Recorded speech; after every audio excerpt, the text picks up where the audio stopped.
Good morning, everyone. We'll call the meeting to order at 9:30 this morning. Thank you all for joining us. I just wanted to send out a few thank yous, a few acknowledgements from last week. Thank you to council and staff and everyone that helped with the pancake breakfast last Tuesday morning for the start of Whoop Up Days. Thank you to Exhibition Park for including us in that. And like I say, thanks council for your participation, and thanks for everyone that came out. Also want to acknowledge City Council and City staff for the event they hosted across the street here following the parade.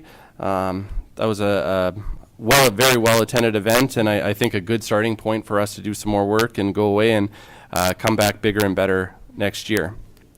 Also wanted to acknowledge the Coldale Food Grains. That group is doing their harvest today. They were delayed from their planned harvest of last week. Just I know it would have been nice to be there, but we will soldier through our meeting. And Morris mentioned as well that the Pitcher Butte group, their harvest unfortunately came a little early this year because of the hailstorm that passed through, but they're doing their barbecue today, so just acknowledge them as well.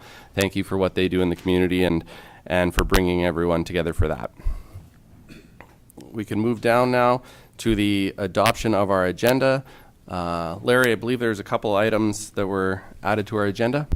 Yes, thank you, Mr. Chairman. Good morning, everyone. We're proposing that item F.1.5 be added. It's the Iron Springs Parade. It is showing on your printed agendas, and it has been updated in iCompass for anyone viewing remotely or electronically. That late request for the county to participate came in just yesterday, and the actual parade occurs before the next council meeting, hence the urgency time-wise to add that, Mr. Chairman. As well, we're proposing that we add item K2 in a closed session. It's a water line discussion. I think, Mr. Chairman, you're very aware of that.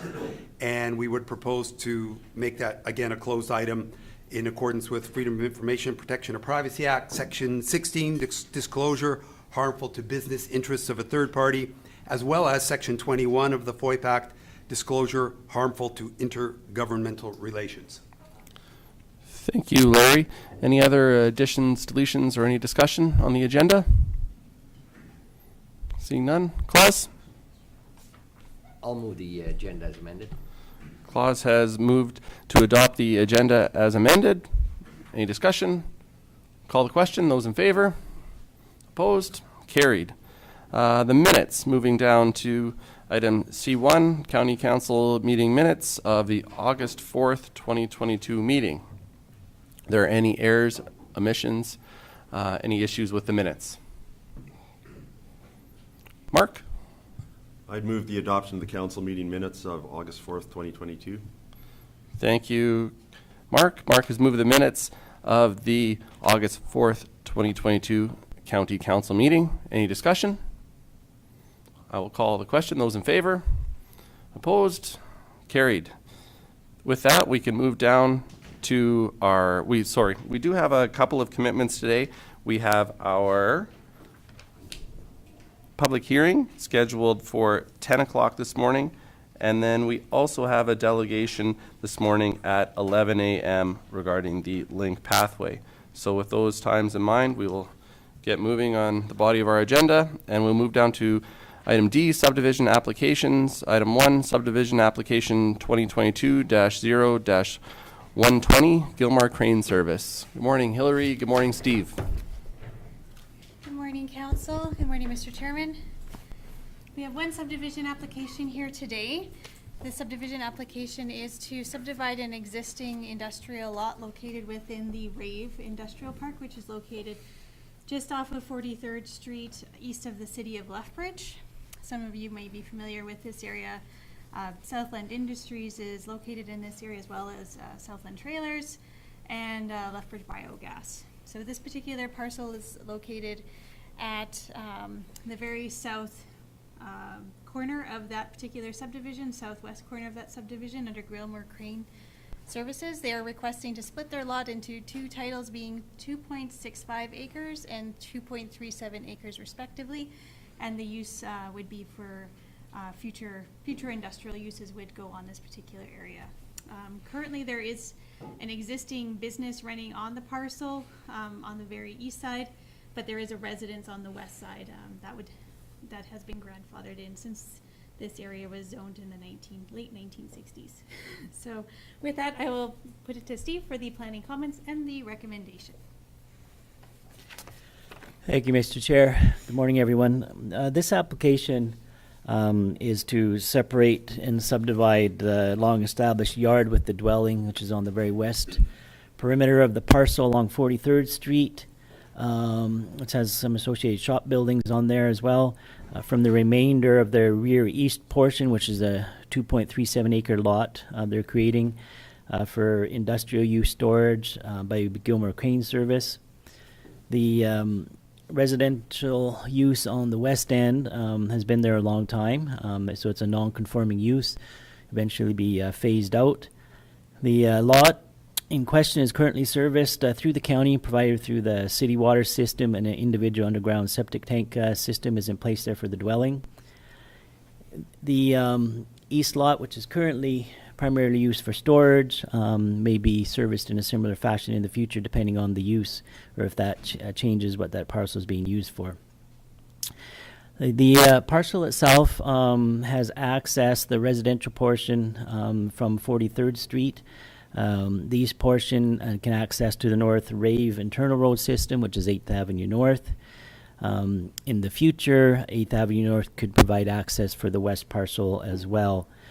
This parcel, and obviously because of the location there on the boundary with the city, is within the City of Lethbridge IDP that you have with the city. So the application was referred to the city. This proposal does conform and align with the IDP with the city, allowing an industrial zone park, this type of subdivision.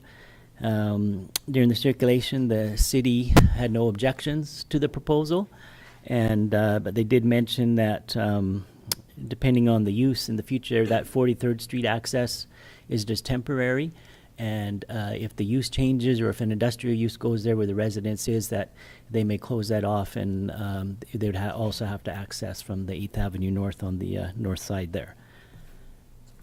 So the proposal itself is land is zoned as rural general industrial, and the application and the parcel sizes comply with that district of the land use bylaw. As Hillary mentioned, this land has actually been designated for industrial use since 1968.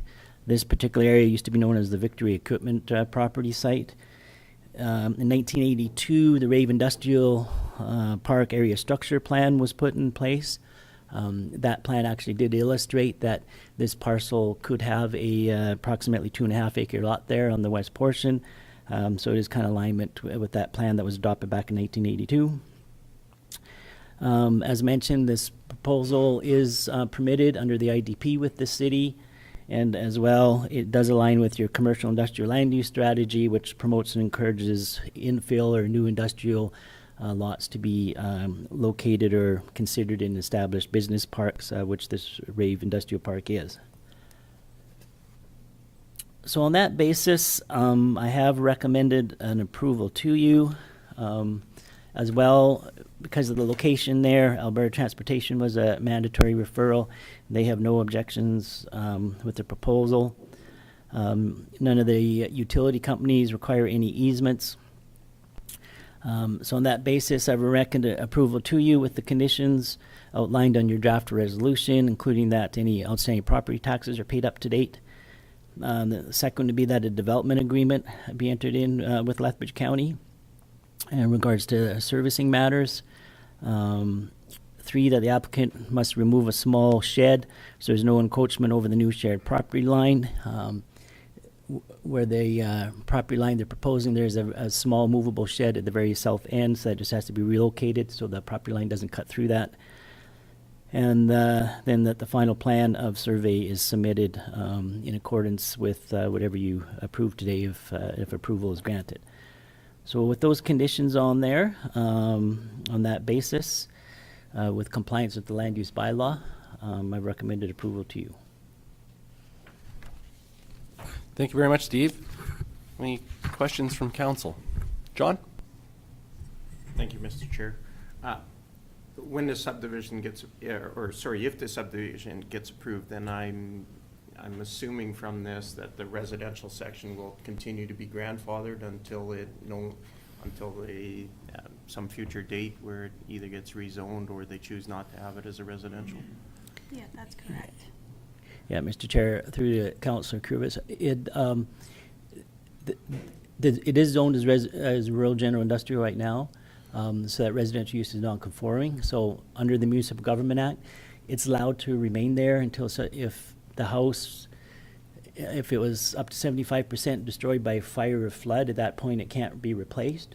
They can do minor alterations or maintenance on the place, but at some point, so they can't enlarge or add to the residence that's there basically, but at some point it'll be phased out due to the age of the structure, or they at some point consciously decide that there's a higher, better industrial use going in there, so they'll remove or tear down or relocate the dwelling off there and use it for industrial use for that zoning. John? Thank you, Mr. Chair. Based on that, I would like to move that the subdivision application number 2022-0-120 be approved, subject to conditions as outlined in the draft resolution. Thank you, John. John has moved the recommendation. Is there any further discussion? John has moved that subdivision application 2022-0-120 be approved, subject to the conditions as outlined in the draft resolution. If there's no further discussion, I'll call the question. Those in favor? Opposed? Carried. Thanks, Steve. Thank you, Hillary. Thank you. If it's all right, we could slide down and we can maybe get a start on our F1, Community Services, F1.1, Bylaw 2022-013. Yes, thank you, Mr. Chairman. So this bylaw 22-013 is a bylaw for first reading, and it is a rezoning application to redesignate a parcel located just to the south of Diamond City, being Plan 0011814, Lot 17, located in the southwest 61021 west of the 4th. The applicant wishes to be able to subdivide his parcel, and to do so under the land use bylaw, he's required to redesignate his parcel to group country residential. As you can see on the air photo that I have up, that there is an existing residence on the kind of in the middle of the parcel. The south end of the very south end of the parcel is actually part of a coulee draw, so that's undevelopable. But on the north side of the parcel, there's a about a 3-ish acre parcel that would be eligible for subdivision and has enough developable area to accommodate further development. This application will be has been circulated to the other county departments and external agencies for review, and I'll provide all of those comments at the time of the public hearing, as well as any planning and strategic planning considerations that council would want to consider in reviewing and considering this application. I do anticipate that this public hearing for this particular bylaw would be held in the first meeting in October. So with that, I have recommended that bylaw 22-013 be read for a first time, which will allow county administration to advertise and set the public hearing date for this particular bylaw. Thank you, Hillary. Lauren? Thank you, Mr. Chair. So, Hillary, where exactly is this? Is it south of Diamond City, or? Thank you, Mr. Chair. Through to Councillor Hickey. I'll just zoom out so you can kind of see the fuller context. So Diamond City is here in the north. All right. And then this parcel is directly to the south along Range Road.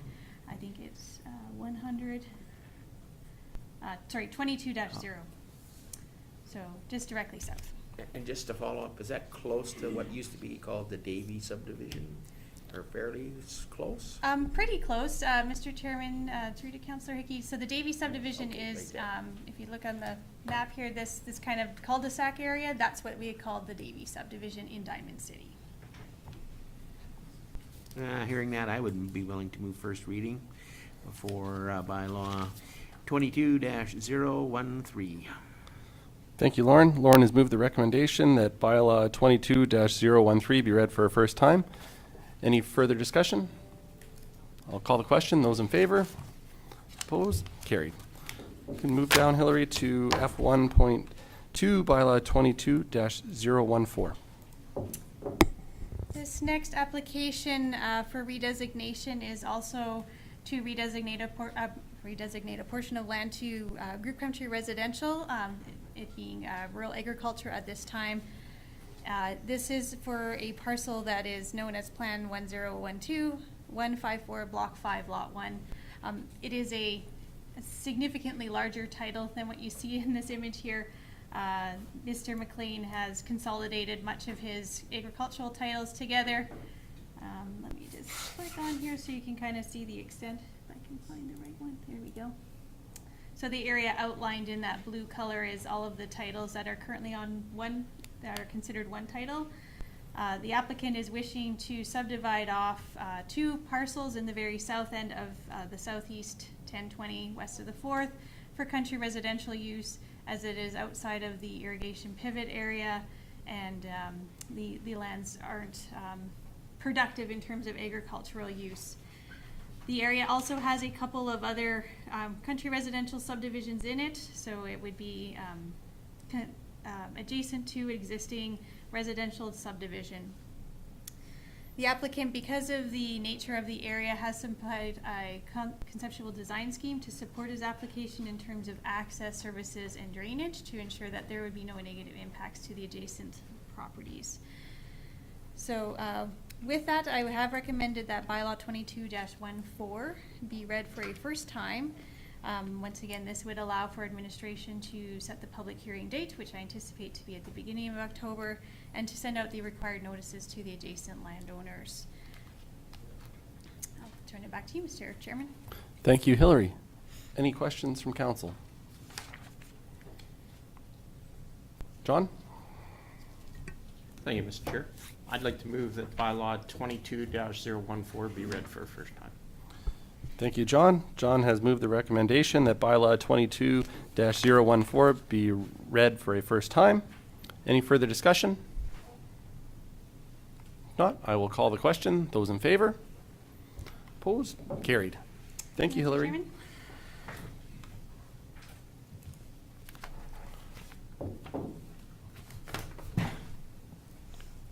We have about 12 minutes until 10 o'clock. David, would you like to start your report? We can move down. This will be item F1.3, April to June 2022 Community Peace Officer Report. Good morning, David. Good morning, Council. This report summarizes, or this report provides County Council with an overall summary of the county CPO program for the months of April to June of this year. There is no resolution required. There's no decision, as this is for information purposes only. This report is presented to council, and you'll have opportunities to ask questions later. So Lethbridge County has one full-time peace officer, which is myself. I provide education and enforcement on a variety of Lethbridge County bylaws. I'm also authorized to enforce the Traffic Safety Act and regulations under the Act. I report to Community Services Department, who's Larry Randall. So notable events between April and June.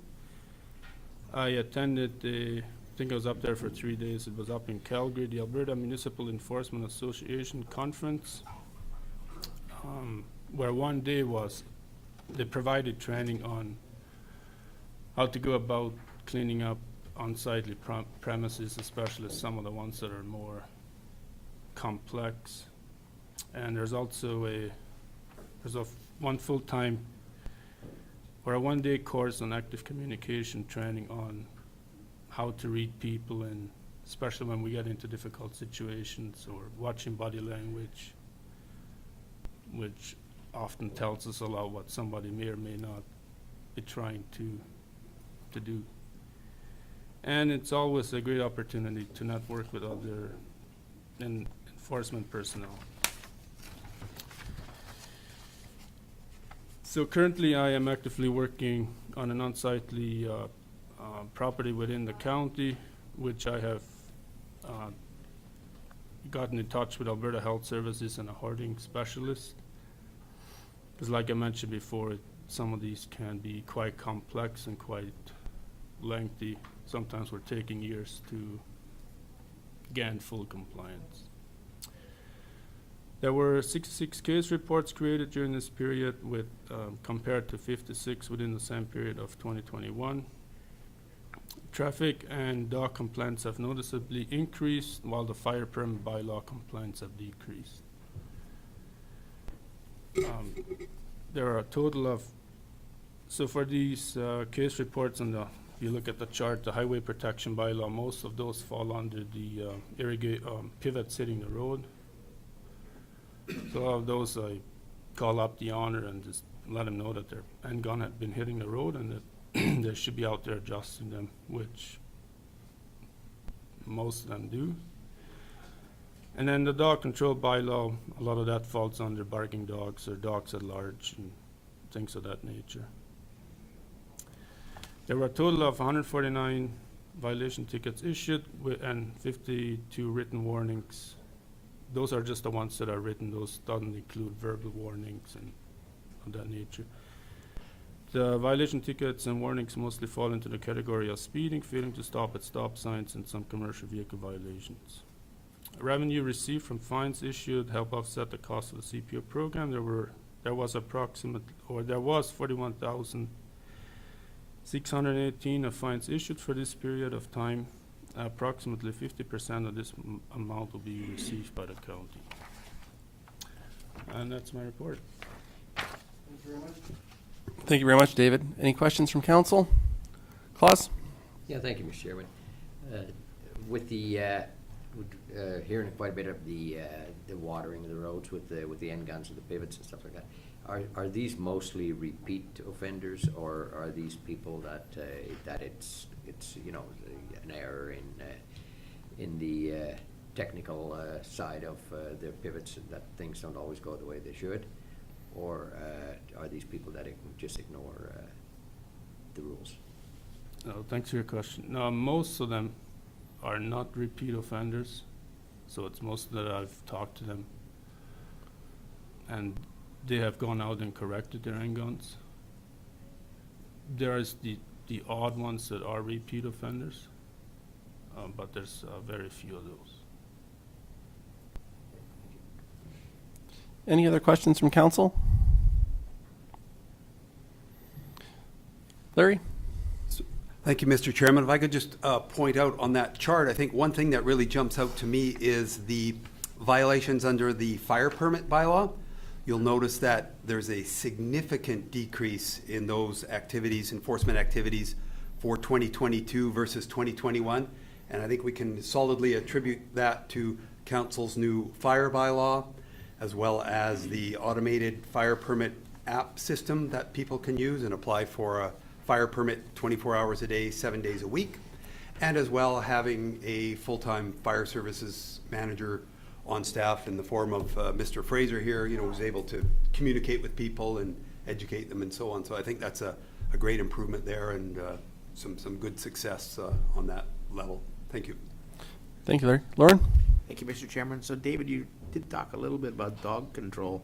Is there any progress being made to get somebody who could look after that for us, or?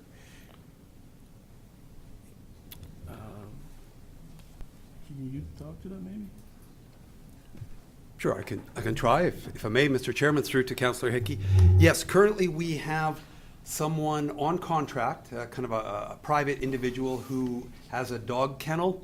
It's located a little bit outside of the county, but thus far we have used her services a fair bit, you know, with stray dogs at this time of the year, and we've had good success there. Ultimately, though, I think ideally, if we could go back to what formerly we had a year or so ago before that changed, or maybe last fall, and that is to be able to utilize the animal control or animal handling facility at the corner of wherever it is out there in the kind of the northeast. Is it off of 43rd Street or Yeah. Yeah, for- So when we spoke to the city about that, because they actually contract that and overall oversee that, they did indicate that they would review it and get back to that. I know I have that flagged in my calendar, and we're probably coming up to the time where it's appropriate to reach out to them again and see if they would work with Lethbridge County and allow us to take our stray dogs there, because it's a little bit closer and just a little bit more convenient, I think, more centrally located. But we are covered at this time, so, you know, fortunately, we had a plan B, and it seems to be working reasonably well. Anything further from council? Thank you very much for your report, David. With that, we will take a short recess and reconvene at 10 o'clock with our public hearing. Thank you.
Morning, everyone. We will reconvene our meeting at 10 o'clock this morning, and we will move in our agendas to item E1, public hearings for 10 a.m. We have Bylaw 22-012 to redesignate a portion of Northeast Northwest 12-9-19- west of the 4th from rural agriculture to rural recreation. And as I said, this is our public hearing. So I have a little bit of reading here to get us going. First off, I just wanted to acknowledge that our CAO, Ann Mitchell, is away at a conference in Grand Prairie this week. So acting as the acting CAO in her place is our Director of Community Services, Larry Randall. And as Larry is there's multiple titles, but certified parliamentarian, I believe, is one of them. Larry is obviously very, very well versed in public hearings and public meetings. So if at any time, please feel free, Larry, to jump in and correct me if I'm going off the rails here. So at this time, we will now recess the regular meeting. And as I said, this is the public hearing for Bylaw 22-012. And I would ask for a motion to open the public hearing. Claus? So moved. Claus has moved to open the public hearing for Bylaw 22-012. Any discussion? I'll call the question. Those in favor? Opposed? Carried. This public hearing is being live streamed via the county's YouTube channel. The public hearing for Bylaw 22-012 is now officially open. I will now ask that the Supervisor of Planning and Development, Hillary Jansen, review the nature of the hearing and provide an overview of what's being proposed. Hillary? Thank you, Mr. Chairman, Council, and those who came in today and are sitting in the gallery. With regards to this application, this is an application to redesignate a portion of the Northeast Northwest 12-9-19 west of the 4th from rural agriculture to rural recreation. The proposed rezoning area would total an additional 83 acres. Currently, there are 14 acres that are zoned rural recreation in the Stafford Park area. The bylaw was read for a first time on August the 4th, 2022, and the notices for the public hearing were sent out in August, allowing the adjacent landowners and any of those interested to review and submit comments for this public hearing. The application was advertised in the Sunny South News also on August the 9th and 16th editions of the Sunny South News. With that, the application has been made with the intent to allow for the expansion of the existing Stafford Park recreational area, which includes a campground and as noted on the application that was submitted. The existing campground and recreation area was established originally in 1985 with the creation of this Stafford Reservoir.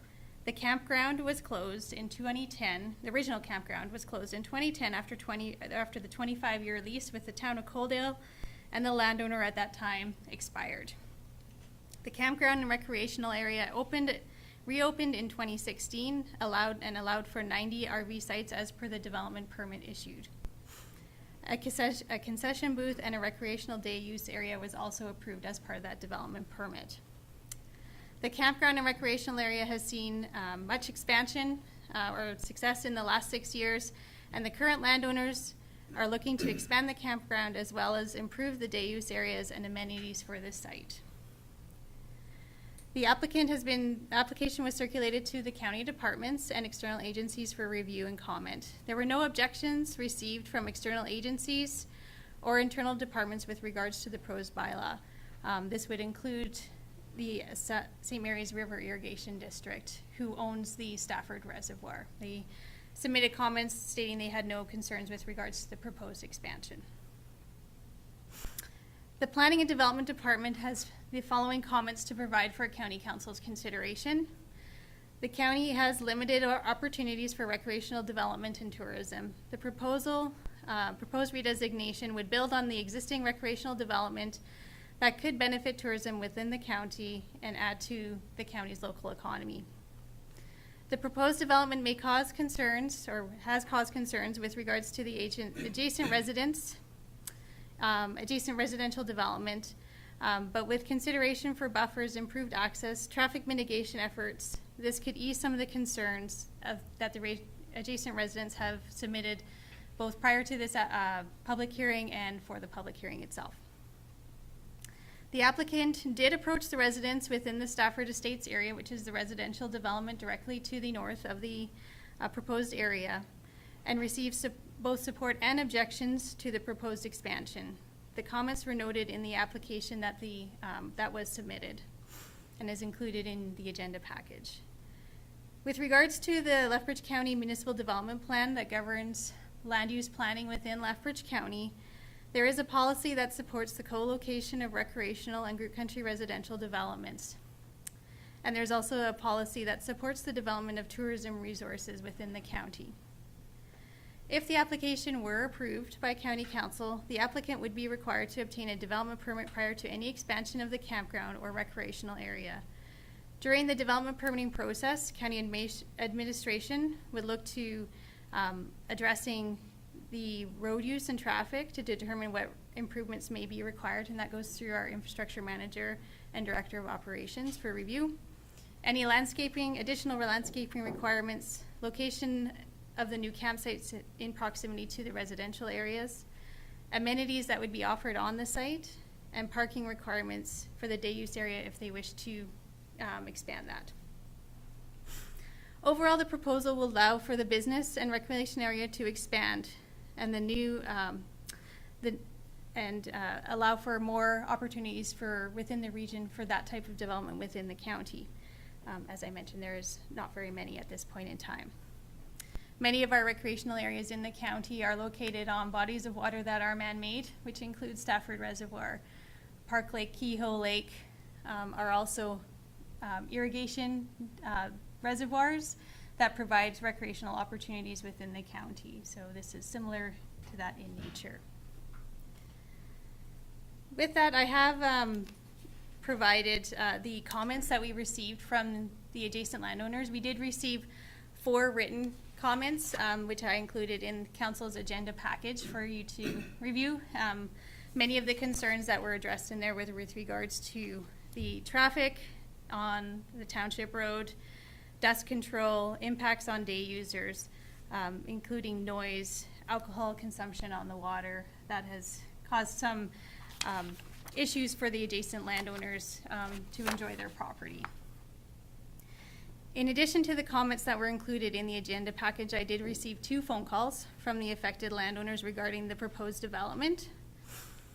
The first caller was a agricultural landholder in the area, and the concerns that they had were with regards to the road use and dust control created by the existing and future traffic on the township road. They wanted to know how the increased use of the road would be addressed and if the road would be paved at some point in time. The second caller was from the residential area, and their concerns were as follows. The cars are moving quite fast along the township road and frequently causing close calls in terms of incidents on the road. No accidents that I am aware of have been reported, but close calls have been noted by the residents. The traffic is causing some damage to the road. If the road were to be paved, the community can't afford the extra taxes, and they would not be open to a tax improvement levy in that area. Noise is a significant concern. Music being played on the lake, which, as you know, a lake can transfer noise quite readily because it's a flat surface, can be heard within the residential area. And there's been some events, I guess, at the campground which have created some later evening noise that the residents did not appreciate. This caller did note that if mitigation for noise and access was taken, they did not necessarily object to the proposal in principle. Other concerns that they expressed were the campground owner should have had a community meeting to get the community feedback before the public hearing, ensure that this particular proposal is in the best interest of the public. One access to the campground is an issue. They felt a second access further to the west would be beneficial if this were to move forward. There's some issue with garbage and littering along the roadways. People park along the roadways, dumping their garbage, or inadvertently or consciously dumping their garbage along the way. They would like the county to be more proactive to enforce littering and parking along that roadway. And they would like more information on what would be happening on the remainder of the lands that are proposed to be rezoned. The applicant has provided a couple of options for their site plan, but it doesn't necessarily encompass all of the 83 acres. It does encompass a large amount of that, but the applicant may be willing to speak to that when they have an opportunity to present their support for this application. So with that, Mr. Chairman, that concludes my report. Thank you. Excuse me. Thank you very much, Hillary. This public hearing is being held pursuant to the Municipal Government Act as amended. This is council's opportunity to receive input from the public. Those making presentations are asked to state their name and review their points. Please, when you come forward to the mic, state your name slowly, clearly, so that our recorder can capture it for record.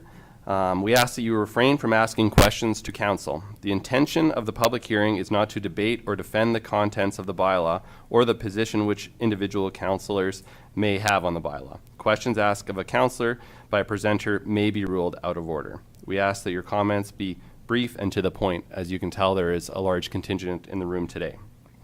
Presentations to council will start with the applicant who has made a submission, followed by any other persons wishing to comment on the proposal. Please keep your comments to the point. After each speaker, members of council will be permitted to ask questions of the presenter to clarify any details. There's no debating or questions from the floor being allowed. With that, I would ask that if the applicant cares to speak, they may do so at this time.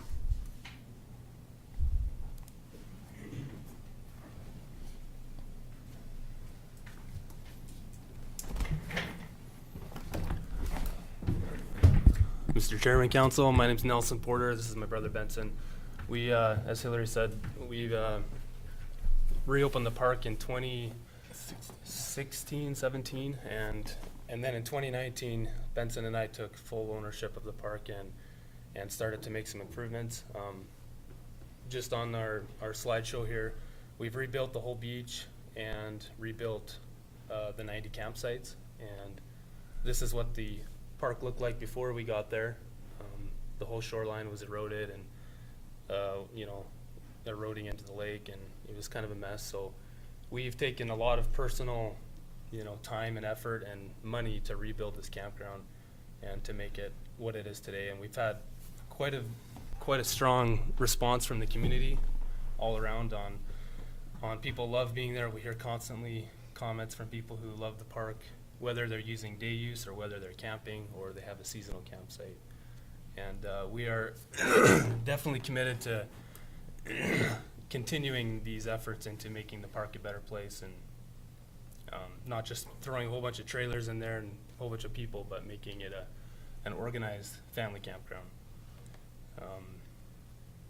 We've rebuilt the boat launch and the boardwalk, and we work very closely with SMRID on everything happening with the water. Anything we do on the lakefront, we apply to them first and get their approval and feedback. And some things they say yes, some things they say no, but we work very closely with them, and especially with invasive species. We have an invasive species program that we implement, and any boat that comes into that boat launch is checked, and people sign a waiver that SMRID has provided. So no one can just come in and get in there without somebody acknowledging that they are allowed to be there. So we provide a little camp store and lots of services, and we have constant good reviews. A lot of people love the park, and so a lot of people want to camp there, and there's not enough space, and so we'd like to expand a little bit. Benson Porter, as he said, Nelson's brother. Councilors, we have increased some signage this year out on the lake. This one's just some general boating practices for etiquette and things like that on the lake, as we've had feedback from the residents and people on the lake of things that have happened.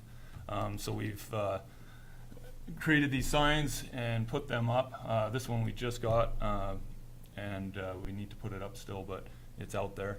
The music on the lake and alcohol abuse and things like that. Boat launch rules. We had some feedback about loudness on the lake. We don't control the lake. It's not our lake.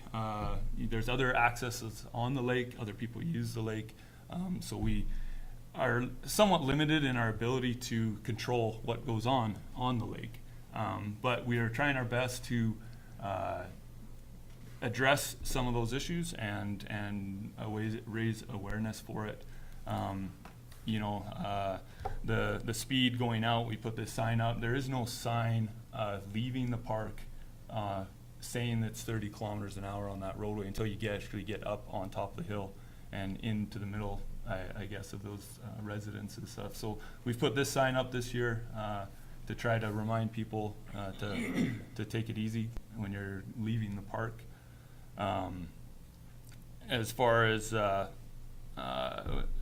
noise and things like that on the lake, we've also implemented. We've been closing the boat launch at 10 o'clock at night after we had some problems with boaters out late with music and loud things like that, and that has that's hindered that quite a bit because we do control the access, which does help when we're dealing with these things. We also try to make sure the people that are in our campground, if they are any part of that loud music at night, we let them know that if you want to come back next year, you better knock it off. And so we have a pretty good park host that watches the gate, watches the campground, and he does a really good job of trying to stop problems. And our seasonal sites are yearly seasonals. They're not long-term, they're yearly, so we really have somewhat of summer season. Summer, the season of the boating season,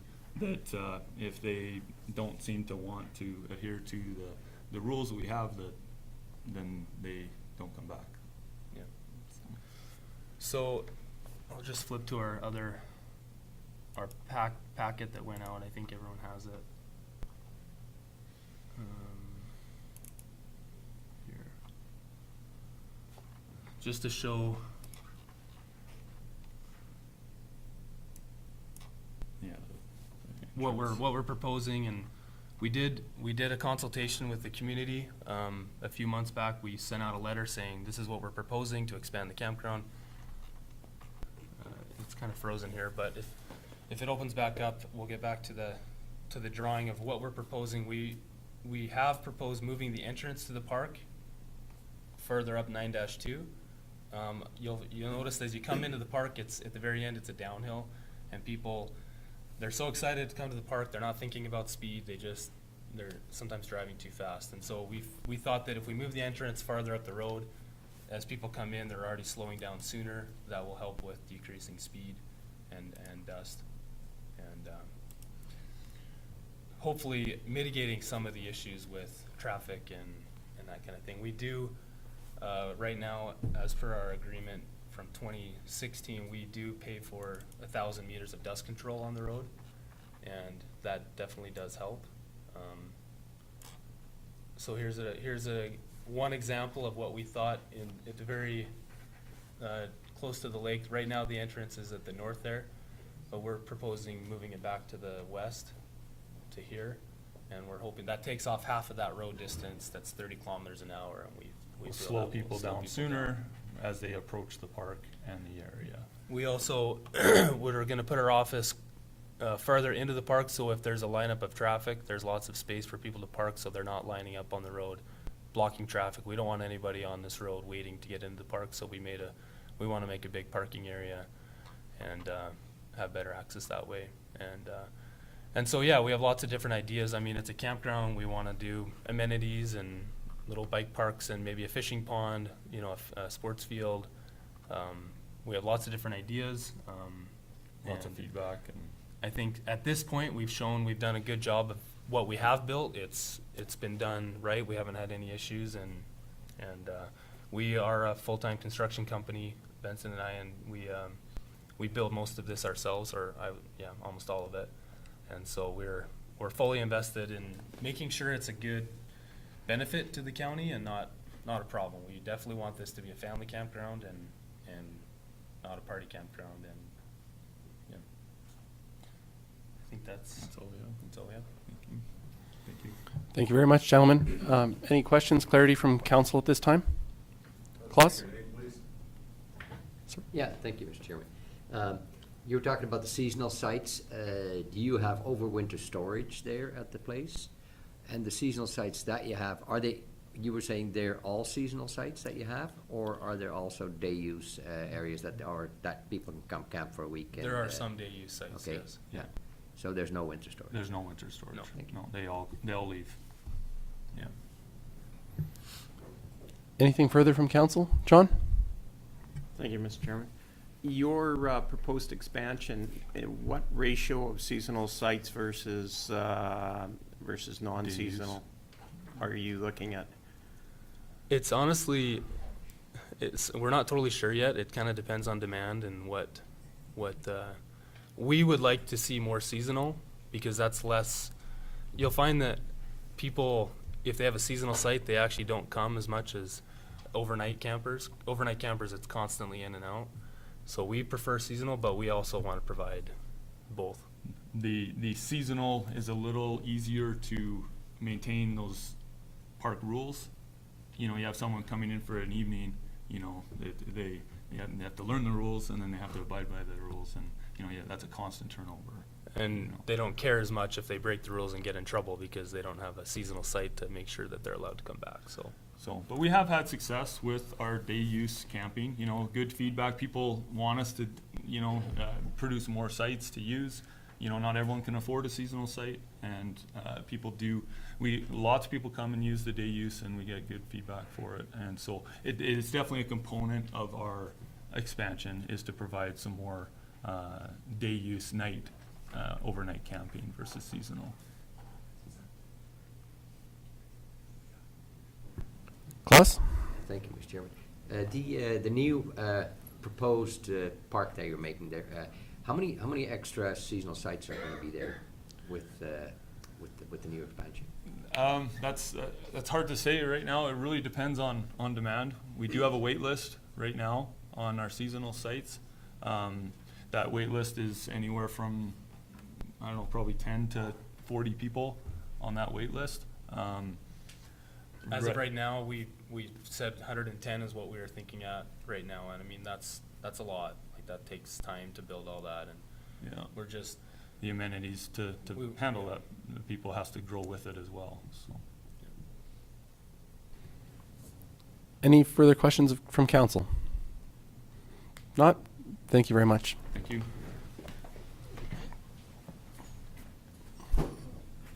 I would now ask that anyone willing to speak come forward, and like I said, please state your name clearly.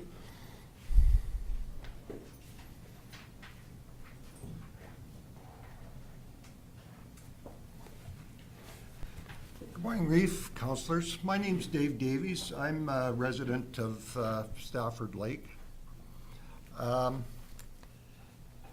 For me, today is pretty much deja vu.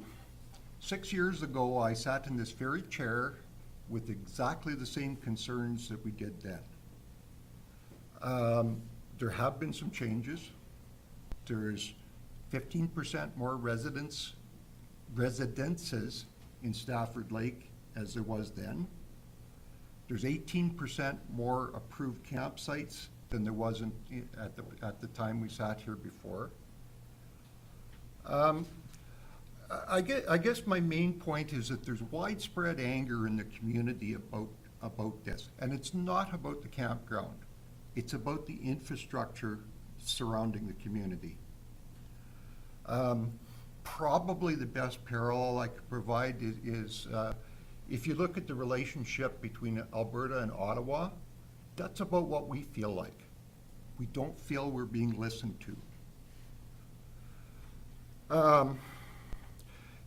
Obviously, with a hearing at this time of day, there's many people who are unable to attend because of work commitments, because of the time of year and harvest, that sort of thing. We did a survey, and 19 out of 23 affected landowners oppose the bylaw as it stands with the current conditions. And I will provide council with copies of the sign-offs on that.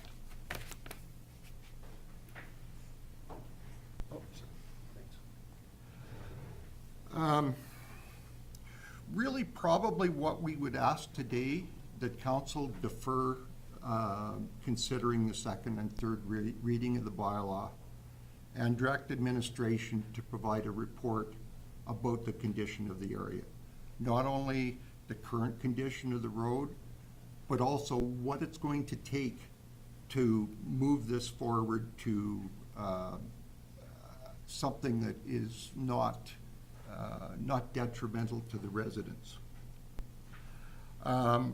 Some of the things that they might want to consider are roads, emergency access, traffic control, and any other things that are under the authority of the county. I think as it sits, it's unfair to both the residents, obviously, and it's not terribly fair to the applicant either, because who knows what conditions the development authority may put on a development permit, because certainly the authority exists to direct the applicant to pave the road. I mean, that's in there. I think that's probably the bottom line of what we're trying to say. I mean, residents don't oppose the park. I mean, the park has been a very good neighbor. As these other gentlemen prior to me stated, I think they've made a good relationship with the community. And we're not opposed to development. We're just not accepting development at any cost. That would pretty much conclude what I have to say, if there's any questions. Any questions from council? John? Thank you, Mr. Chair. Mr. Davis, you speak about the conditions of the area, but you're speaking in very general terms. Do you have some specific concerns of the condition of the area that you would like us to hear? Certainly, the condition of the road is number one. And I don't know if the applicants want to speak to it, but thank you very much, because they're now maintaining the road in front of the residents because it's in such bad condition. Traffic and traffic control, we've seen Bylaw, the county, what's the proper word? County? Peace officer? Thank you. We've seen him out there on a couple of occasions, and I swear to God, he must have got writer's cramp, because he was just steady writing speeding tickets. I mean, unfortunately, as soon as he goes away, I mean, things revert to where they were.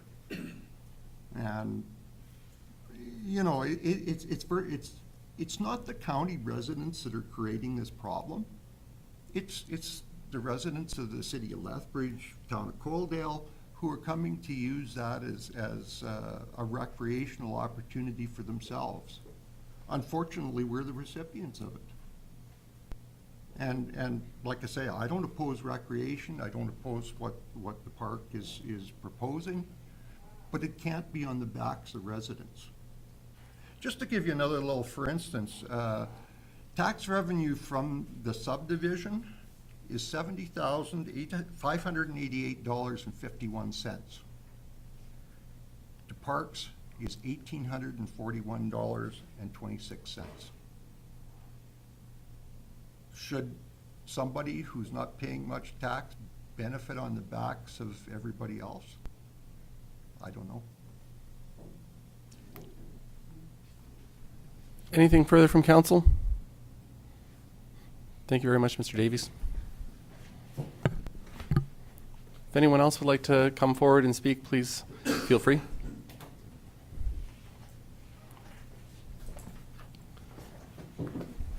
Hello, I'm Mel Vasilinik. I live on Township Road 92, about a mile and a half east of Coaldale. My concern is the traffic. Right now, we live in a dust bowl and a speedway. I get traffic from the greenhouse, from the huge feedlot east of us, from the campground, and from Stafford Estates. You might think these people that use this use Highway 3 and 512. I'm sure a lot of them do, but lots come straight down that road. And it's, I pay for dust control every year, but that's getting, it's some of the poorest money I spent this year. A month after it was put on, you'd think there was nothing there. And Mr. Davy stated about the taxes, like, you should be taking money from the people that are creating this traffic and doing something for us taxpayers that live on that road to control the dust. Something more permanent. I've never seen a peace officer on that road, and I'm out there all summer. I don't go anywhere. The only time I see the peace officer is when he's at the beet piler checking out my truck for safety when I'm hauling sugar beets. It's just the traffic and the dust and the speed, and I feel the county should take some of this taxpayer money and do something for us that live along that road. I live there myself, and I have 2 other farmyards on that road.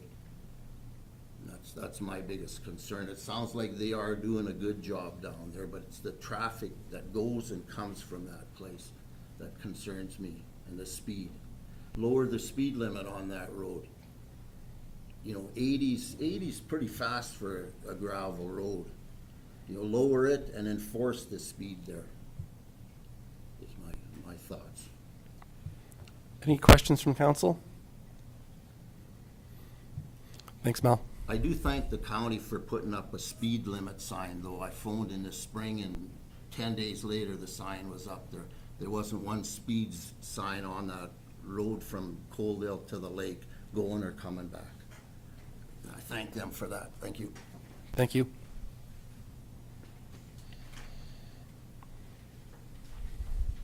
Hi, my name is Brian Omer. I own the other part of Section 12 south of the park.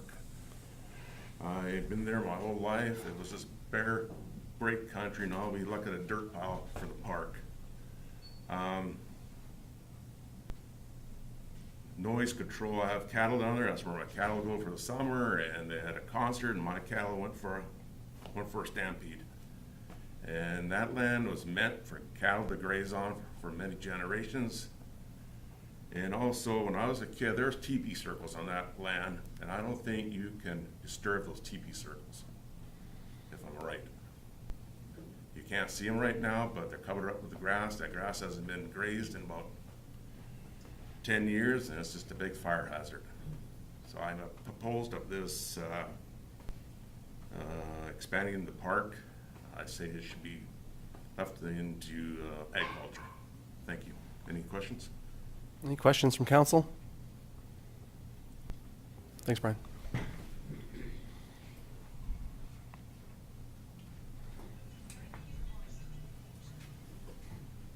Good morning.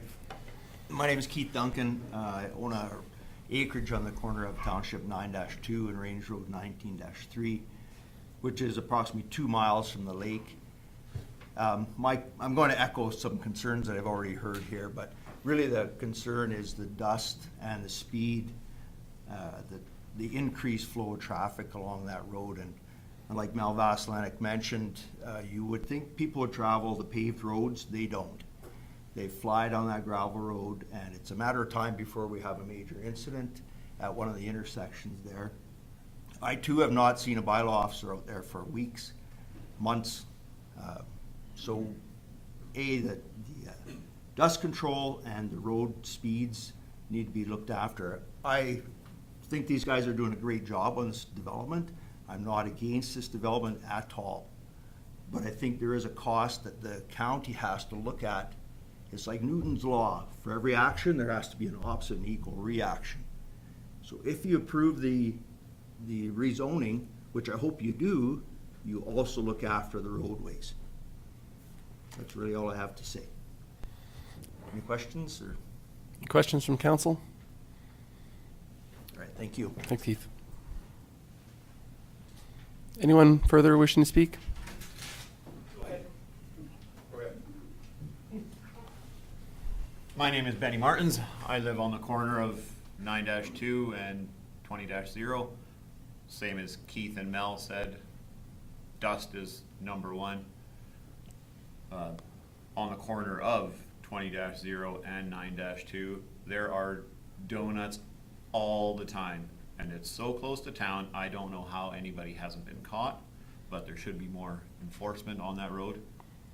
The speed should be lowered to 60 all the way from Coaldale to Stafford. And I also think council has approved Whole Leaf and the feedlot and are generating taxes from them. And that road should be like a haul route, calcium the whole way, or paved. And I think these guys are doing a bang-up job with the park itself. I'm not against that, but it's the infrastructure. Thank you. Any questions? Thank you.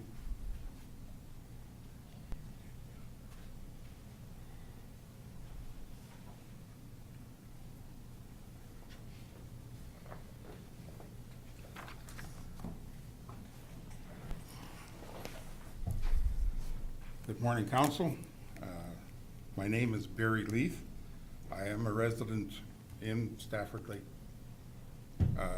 area, or right at the lake sort of thing. And I hate to sound repetitive, but 9-2 is the only way in and the only way out from this development. The traffic, of course, has increased exponentially over the last, or since it opened, and the road has not, of course, kept up its ability to suffer the consequences of that additional traffic. I'm not sure how long ago that was that we were here before in regards to the park development and the road situation. At one point in time, we were here discussing this, and at that point, the ownership, which has changed over the years, had agreed to provide money towards dust control on that road for a certain period or length of road. And that was kept up for a while. Last year, I phoned the county, asked about road dust control. I was advised that they didn't have time. They had too many dust control problems within the county and wouldn't be able to get there. This year, they did come out. They did a portion off of Highway 512 for about, I'd say, and this is a very much an approximate, of about between 5 and 1,000 feet. They also did from the area just before our house, which is the first house you come to in the county on the north side of the road, down towards the park entrance. But that was it. In between times, it's just dust. The road is rutted terribly. It is it is on the edge of dangerous at all times. And that's not only just a summer thing, it's a winter thing too, because it is very difficult to maintain that road. And I can appreciate where the fellows from the county that come out and work on it try and do their best, but I mean, we see a grader maybe once a year, twice a year at most. And therefore, you know, like, we are going to have that accident that others have spoken to already. Now, a traffic control or traffic count was done on our road. The lady that did it did probably a marvelous job, I think. The only thing was that it was conducted on a weekday, middle of the week, from 8 o'clock in the morning until 3:30 in the afternoon. Needless to say, that's not really one of our typical high times of the day, because most of the boaters in that come out to use the area don't bother getting there until, of course, after their work day, and they'll come out and be out there for 3 or 4, 5 hours, whatever it is, and then jaunt on out. And I mean, that's just that would be a more representative later on in the day to have a traffic count and more realistic for your purposes than what has taken place. I have spoken with the bylaw officer or your police enforcement area. I think he's done an admirable job of trying to do his best to come out and satisfy, I guess, us. But there is only one of them. And he's got the whole county to do, which makes it difficult for him to get out there more than the 2 times during the summer that he's been able to so far. And of course, we're coming rapidly to the end of our summer. Recently, on the August long weekend, we had, during the evening hours, we had a live band in the campground playing, so that, as I say, we're the furthest house from the campground as far as the road. We saw increased traffic, of course, because it's not only the people that have lots there for the summer. They invite out their friends, and whoever comes out attends. And that's what took place that night. Now, it did break up at one point because we had a bit of a shower come through. And of course, playing electrical instruments in the rain isn't probably a very safe procedure, so they necessarily shut it down. As soon as the rain was over, though, it began again. I don't know of any of our residents in our area that were advised even that this was going to take place, and not saying that everything that goes on in the campground is advisable to us, sort of thing. But you can imagine on a long weekend, some of us had our own kids come back to visit for the long weekend. They bring their children.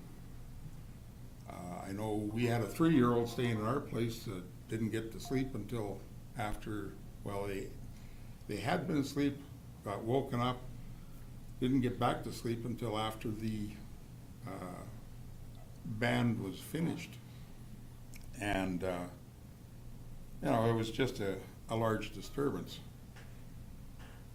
And speaking with other residents in our area, and myself, my wife, we can hear the radios or whatever it might be from the boats loud and clear, that we can discern what the speech is from the song. somehow, and as I say, we would be the furthest from the lake. Now, I don't think that's reasonable. That's not a reasonable sound place.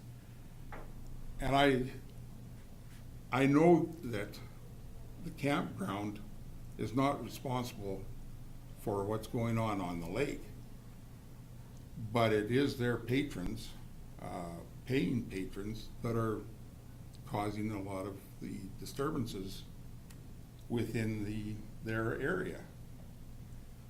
I'm sure they do try and take care of a lot of it. I'm glad to see the signage that they've put up. It's just they have no enforcement value. We have been in contact with the RCMP, and being an ex-member or retired member of the RCMP, I know they still have a boat in the area. I used to go out, when I was stationed at Pincher Creek, go out on the dam there. We enforced liquor laws, boating laws, etc., the whole thing. I can't say I was out there every week, but we certainly tried. Same with road patrols.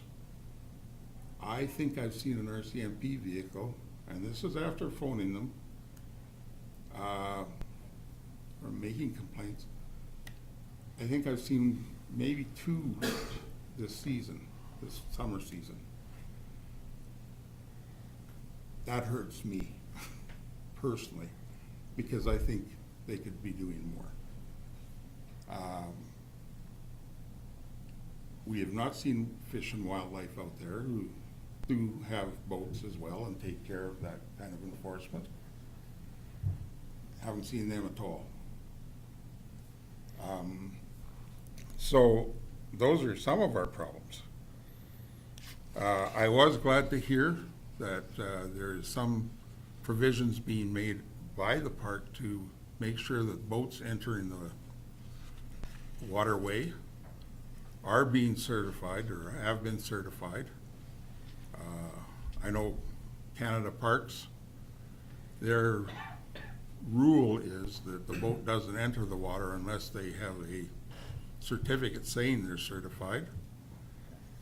I'm not sure who checks there, but I applaud them for that. And I can agree with our person that has his cattle that used to be on the range not being able to use it.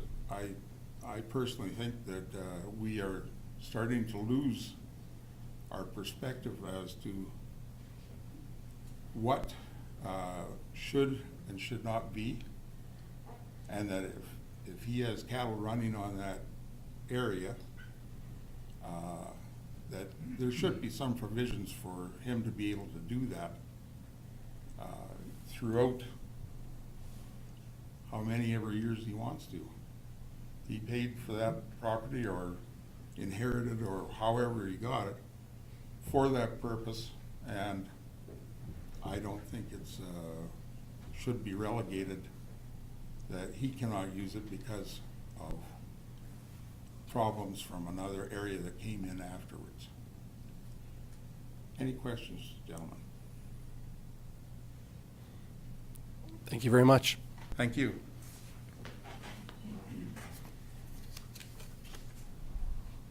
Would anyone else like to come forward and speak at this time?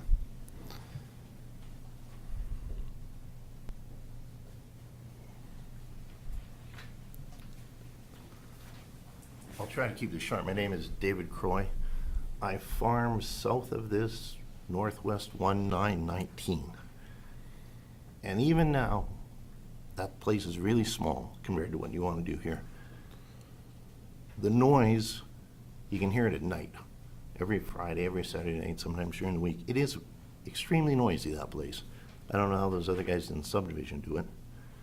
That's my main concern. Main concern also is, like Brian over said, people coming down onto his pasture or whatever, screwing things up there. And I also don't like this map he's put up here. That does not show you how many new sites there are. He just has new full-service campgrounds. It's kind of misleading. He put it all green. So it'd be nice to know where those sites are and the roads to service them. Anyway, that's it. Any questions? Thank you. All right. Anyone further wishing to speak?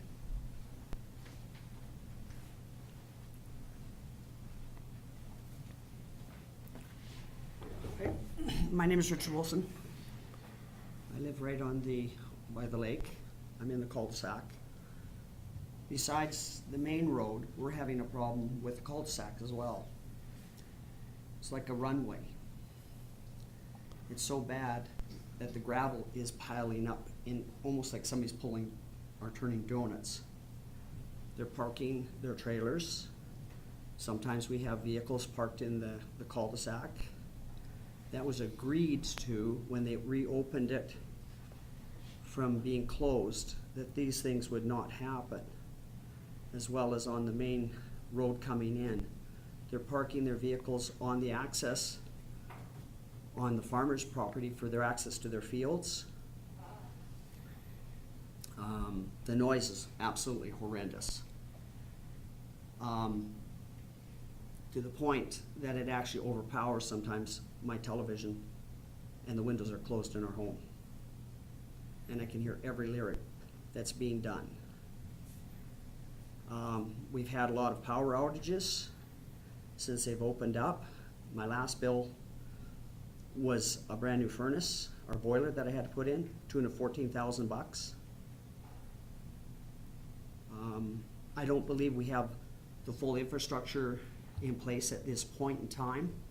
I'm not completely opposed to the development, but I need to see more information, and I don't believe that this will be the end of the developments in the future. I think they want to fully develop the whole piece of property. I believe the community deserves to know what the longevity of their operation is going to finally end up looking like, and we should have more input on that. As far as them wanting to have sit down with the community, that has not happened. I didn't get a letter from them.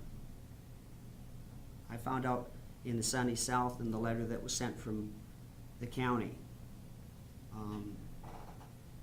There's a lot of garbage. We've had a lot of near misses with people walking on the roads. I believe our residents that live in the area, including the people from the campground, should be able to walk down that road without having the risk of being killed. There has been a couple people that have been hit. We have had vehicles that have actually flipped on that road since I've been out there, and we're getting close to 20 years being out there. If that gives you indication, those people came from the campground doing excessive speed and actually flipped the vehicle. Thank goodness nobody got hurt. 2 weeks ago, we almost had a head-on because the road is so bad that they drive down the middle of the road. If it would have been my wife, it would have been a head-on and there would have been a casualty. They were doing excessive 100 kilometers an hour, and I had to be halfway in the ditch, and they missed me by 6 inches. It's not acceptable anymore. I believe we're not ready at this point in time until the infrastructure is designed and put in place to allow this to happen, and when that happens, we need a lot more information. I don't think it's fair for us to make a decision today as a community based on all the information that we have at hand. It's sketchy at best. Is there any questions? Any questions from council? Thank you very much, sir. Thank you. Anyone else wishing to speak at this time?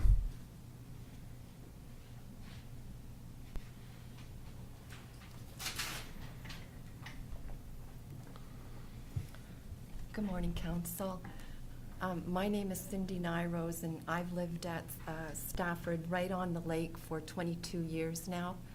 I'm way out of my comfort zone getting up here and speaking to you, but as Dave Davies said, we're angry out there. My daughter has driven for 3 years now, and in the weekends when she goes to her job, I have her text me so that I know that she's arrived safely at her job because of the conditions of that road and the people that are driving on it on the weekends. The question was raised of how the people on the reservoir stand the noise. We cannot stand the noise. It's constant concert level noise coming from those wake surfing boats. And that's just a recent development. These wake surfing boats and their huge speakers haven't been out there for 22 years. It's just been the last few years. As an example, on the weekend, my husband and I were not on the lake side of our house, but on the other side of our house. And he held up his phone, and the lyrics were clear enough that his phone could identify the music. We're forced to listen to rap lyrics, and I'm not a fan of rap lyrics and the words. So I would really appreciate you taking our concerns seriously. I feel like, as Dave Davies said, that every time there's a new development, we come and we say the same things. The noise, however, it is new. And council approved that development for county residences. Well, like I say, we've been there 22 years, owned the property for a few years before that. So it was approved for county residences. And now it's not a county residence like area in the summertime when we're forced to deal with the commercial development. I appreciate what Mr. Porter said, you know, that they put in the time, the energy for a very pristine development.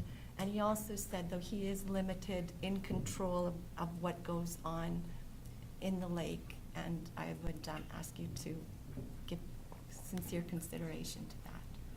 Thank you. Any questions from council? Thank you for speaking. Thank you for coming out of your comfort level. Thank you. Thank you. Anyone else wishing to speak at this time? Would anyone else like to speak at this time? And finally, anyone else wishing to speak? Yes, please.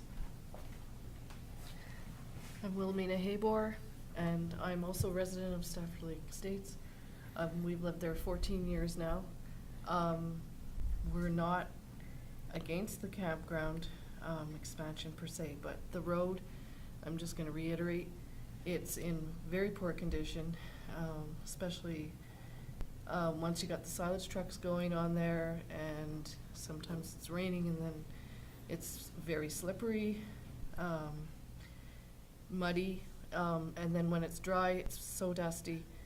The washboards are terrible. My daughter actually ditched her car recently. Last year, as the speed, last year our dog was killed. The person was not going 30 as posted. If that person had been going the speed limit, our dog probably would have not been killed. It probably would have just, you know, been a minor injury. And there's so many kids that live in this subdivision. We're thankful it wasn't a child, but we need to treat it like a playground zone, have it enforced. And I don't know, we just need to have it as that everyone knows that this road is monitored by the peace officers. It's not even a question. Thank you. Thank you. Any questions? Would anyone else like to speak at this time? Is there anyone else who would like to speak? And finally, anyone else who would like to speak at this time? I thank you all very much for coming here today, for participating in this process, and this. We're thankful for public participation, so we thank you all for coming out today. Anything further from you, Hillary? No, I have no other comments to add at this time. With that, I would then ask for a motion to close the public hearing. Lauren? Lauren has moved to close the public hearing for bylaw 22-012. Any discussion?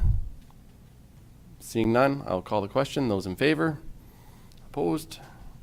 Carried. Thank you. At this time, council has multiple options before it. Obviously, there is a recommendation before us. The bylaw could be read a second time, and then if successful a third time, we have the option of postponement to a future county council date. The only stipulation with that is that I ask that we attach a date to that so we have a firm timeline for decision. I would open it up to council at this point in time. John? Thank you, Mr. Chair. I'd like to thank everybody that spoke, and I hear their concerns. I gather from all of the concerns that have been laid, a majority of the individuals are not opposed to the park and the development of the park. More so, this is an issue with the roads and access coming into the park, which is outside the purview of the individuals that are applying for this development. I also note that this is really just a preliminary step in order for them to start moving forward with development, in the sense that this is a rezoning situation, if I'm correct, that would allow them to take the next steps to look at doing any proposed expansions. And in that regard, I would like to move that bylaw 22-012 be read a second time. Thank you, John. Is there any further discussion or questions of council at this time? I've got Mark and then Eric. Mark? Thank you, Reeve Campbell. After listening to the residents speak and the concerns, I don't think there's a panic in moving this forward. I see value in having administration come back and tell us exactly what we can do or we could do with the roads. It sounds like in the past, and I wasn't here in 2016, that there was some, I'm not say promises, but the understanding that the roads would be, dust control and things like that would be addressed. It's got worse since, but I think it'd be helpful for council to decide or to understand what could be done with this road, what needs to be done, and what the cost would be before we move forward with it. I'd like to see that in place before we move this piece forward into a second reading. So. And it would be that piece 9.2. It seems like that's the whole section right from Coldale to the park. It's, but right around the park, and I know it's been a standing issue. We're just, the first year on council, so we're just learning about these things. But like I say, after listening to this and hearing the concerns, that would be my view. Thank you, Mark. Eric? Thank you, Mr. Chair. Thank you all for coming and the sincere concerns that were brought forward. Very much appreciated, and I'd like to echo that. Not ready to read the bylaw into being at this time, and look at our options. What can we do as a council? I would say, in my opinion, many of the concerns included a portion with a concern that was actually the county's concern more than the developer's concern, on things that were not being addressed and where we can do better. So I would definitely look at a later date to read the bylaw.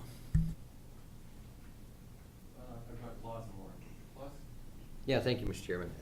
I think that listening to all the people and the comments that they had, thank you for all that. And I think we do listen to you, and we think it's really important, and we thank you for coming here. But I think that we could move ahead with the second reading, but I would not like to go ahead with the third reading, because I think that there's some administrative stuff, and I think we should probably direct our CEO to have administration address some of the stuff, and that at the future meeting we can discuss that. And so I would suggest that we do go ahead with the second reading, because by the looks of it, all the people were in favor of, the majority of the people were in favor of going ahead with the project. So now it's up to the county to see what we can do to satisfy their needs. Thank you, Claus. Lauren? Thank you, Mr. Chair, and thanks very much for everybody coming out today. I do realize that it seems like 9.2 is a very big concern from its entire length from Coaldale right to Stafford Lake. I believe, though, a lot of issues, especially the noise one, are a little bit beyond the control of the county, because a lot of boats do enter the water on the other side of the lake and down on the Tabor side at the private one. I know they do. Well, I'm sorry, but I do know they do. That's how I put my boat in the water lots of times, down at Tabor. But anyway, I think it's a bigger issue than the county alone can control, the noise on the lake. That's really up to somebody else. We can't monitor or control the amount of noise people make on the lake. And, I mean, once you put a boat in the water, it's kind of like speeding in a school zone or doing a lot of things you can't or not supposed to do. It's up to somebody to enforce it. But I don't really think that's the county's responsibility. Thank you. Thanks, Lauren. Anything further from council at this time? John? Thank you, Mr. Chair. I'd just like to reiterate that the road issue and the condition of the road, and frankly, the condition of the roads in the county is something that this council is very much aware of and very actively looking at trying to find solutions for it. Road condition is not something that is specifically segregated to this particular area. It is something that is a concern countywide, and it is something that we are all looking at and always and constantly trying to do our best to make it better. And I'd also like to point out that the matter in front of us is a redesignation of a property in order to move forward with a potential development that still would require a significant amount of approval process to go through. So just to remind everybody that that's the stage we're at. This isn't about fixing the road going to the campground. This is about rezoning the parcel of land in order for the owners to potentially look at applying for an expansion. So I think that, talking about the road and reassessing and having administration come back and give us a report about the condition of the road is about 10 steps farther forward than where we're at today. Thank you, John. Anything further from council at this time? I just want to reiterate a thank you to all of you for coming out and to those that spoke today, those that submitted letters, those that called. I know this is falls within the Division 2 that I represent. So obviously, since my time on council, I've been aware of the concerns of the residents at Stafford Landing and those people that do use the park, utilize the park, and as well the residents and the people that live along 9-2.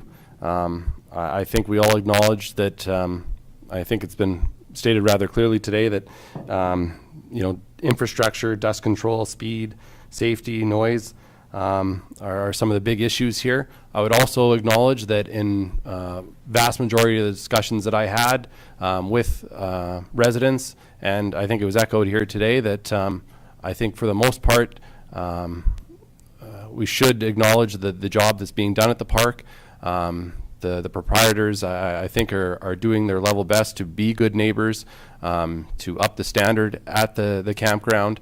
I don't know if that was necessarily always the case, but I think through the discussions that I've had, over the last few months, and obviously echoed again today, I just want to acknowledge that this isn't an issue in that regard. I think what we're hearing is concerns around infrastructure, the roadway, obviously noise complaints, other things that I guess come with that development. But just want to acknowledge all that. From my personal perspective, I would support second reading today. I would support that, but with the caveat supporting that because I don't think I would like to see this defeated today. I would like to see this.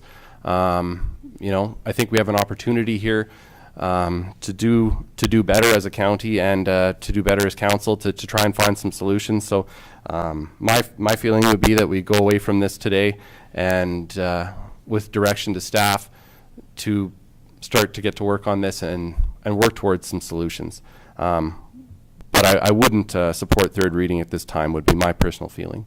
So we do have a motion currently on the floor that John has made that bylaw 22-012 be read a second time. I would call for last time any further questions or discussion. If not, I will call the question that bylaw 22-012 be read a second time. Those in favor? Opposed? Carried. How would you like to proceed now? Mark?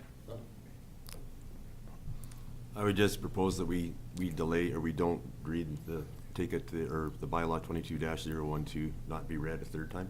So I think we could look for a postponement then, Larry, is that correct? A motion of postponement to the September 15th council meeting?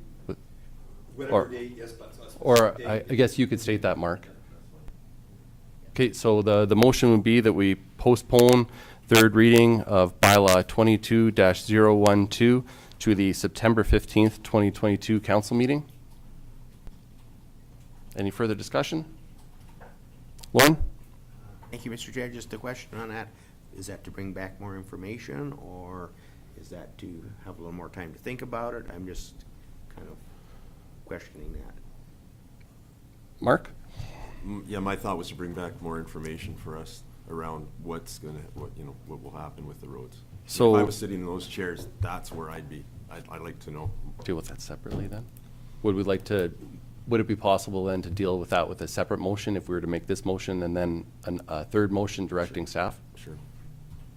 Okay, so why don't we deal with, sorry, John? Yeah. Sorry, just a comment on that. Again, I think that we're getting a little bit off track here, because if we're talking about the infrastructure going into it, that is not the matter at hand. The matter at hand here is a rezoning, a redesignation of the parcel of land from rural agricultural to rural recreation. All of the other issues, as much as I appreciate the concerns, and I have those concerns as well, they are not really relevant to the motions put in front of us at this point in time.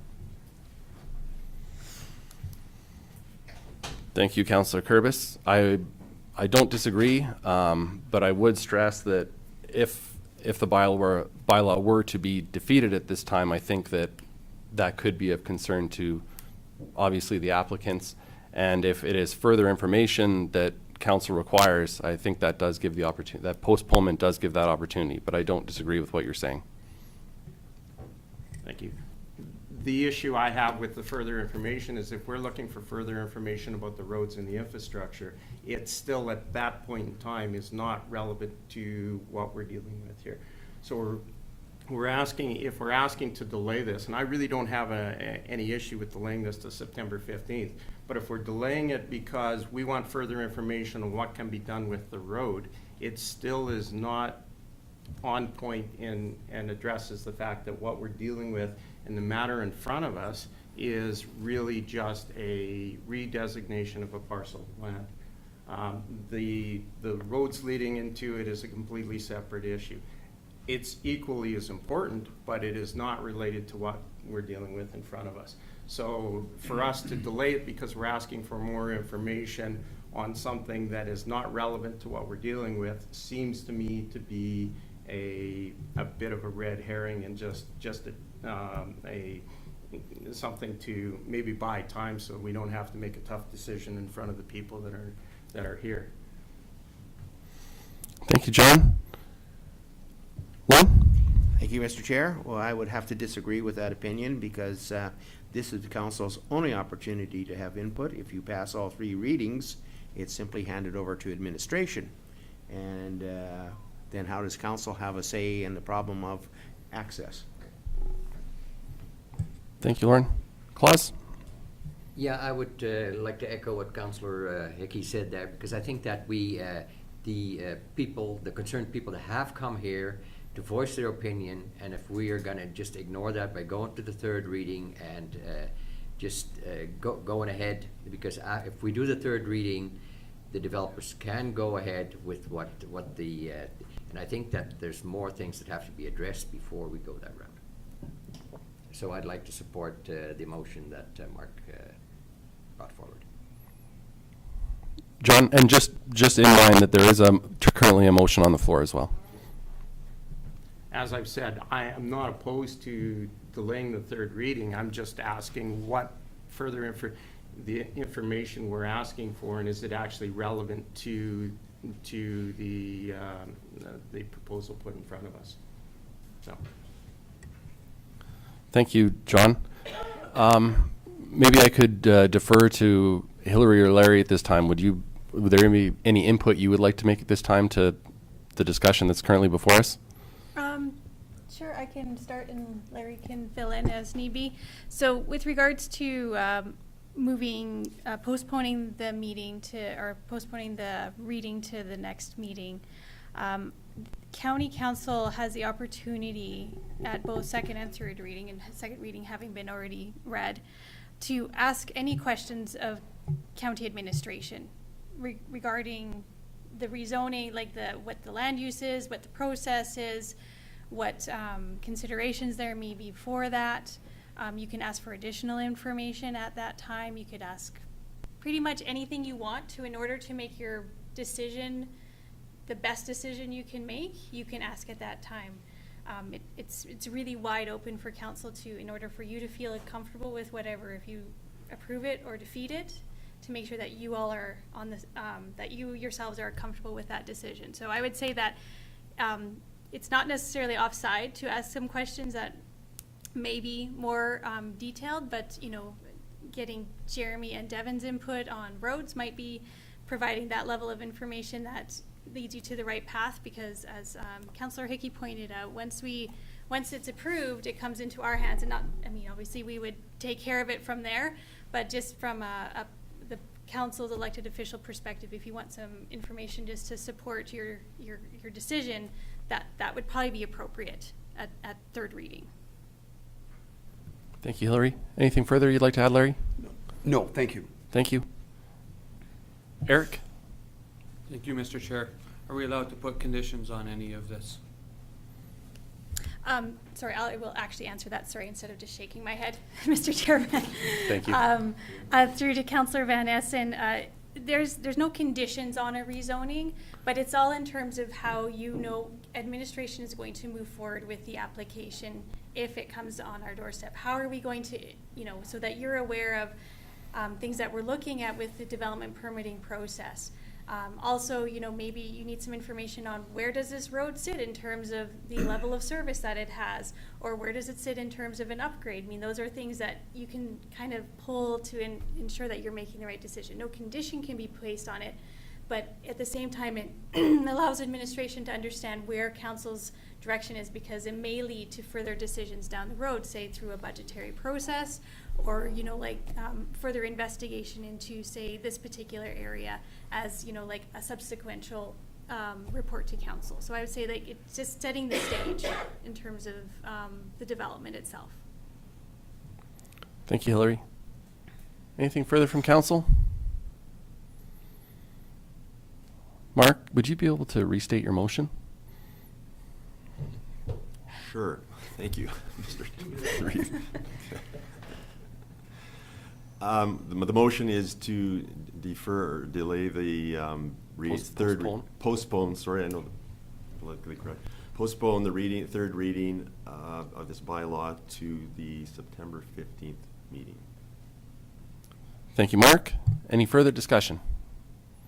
I'll call the question. Those in favor? Opposed? Carried. Thank you. Anything further on this matter at this time? Is there anything that in particular that staff would like to, or sorry, that council would like to see from staff that they would like to have via, a motion? Well, I think, Eric? Thank you, Mr. Chair. Yes, I'd like to see something to the extent of these traffic counts and where the road is sitting. What would it take to get it to a haul route status? How close is it?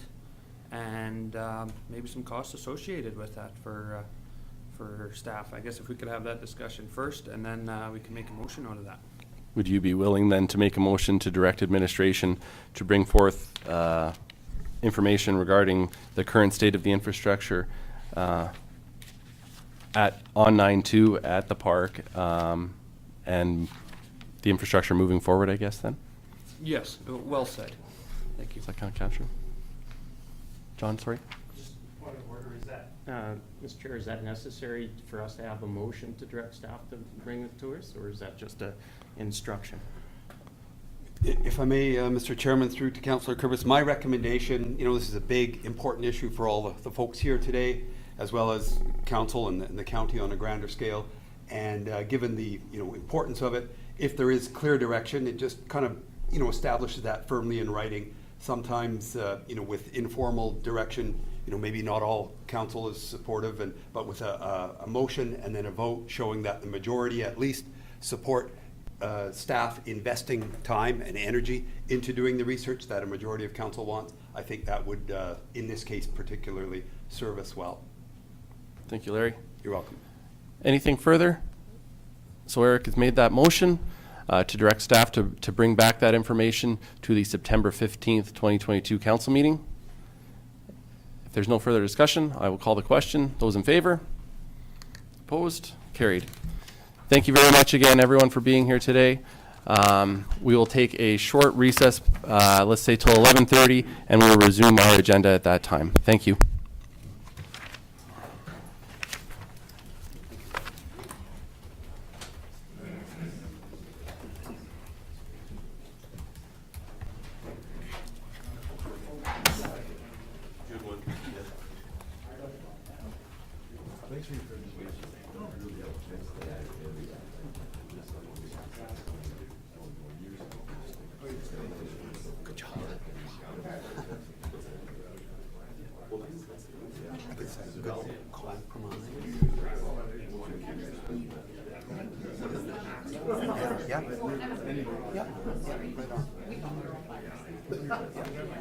Oh, yes, absolutely.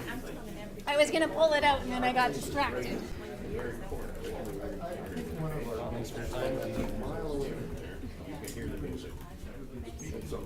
I never know if I should just pull it out or if I should do the I don't proper know. thing. It's supposed to do its thing, but sometimes it just. Our IT guy said he has pulled it out, or one out, and for whatever crazy reason, 1 in 10,000, your data's gone. I don't really need it. Good job. Oh, I get why I can't. Sorry. That's why. Oh, yeah, if I it's just- still I- open. I just forgot to close everything. Yeah. That was open. There we go. Now it works. There we go. Thanks for coming. Thanks for your.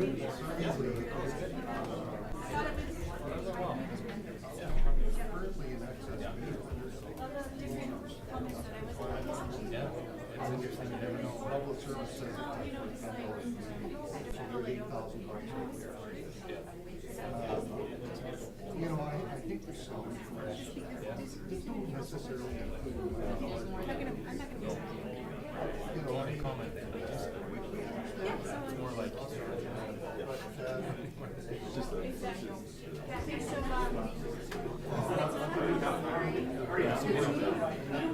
You don't have to come, but you can definitely watch if you want online. So that you can also come. You can also come if you. But I can watch online. But you can watch it online.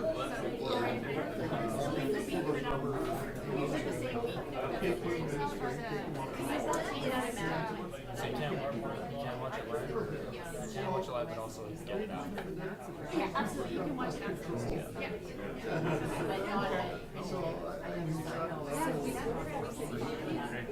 See ya. that we have. I don't expect them to say.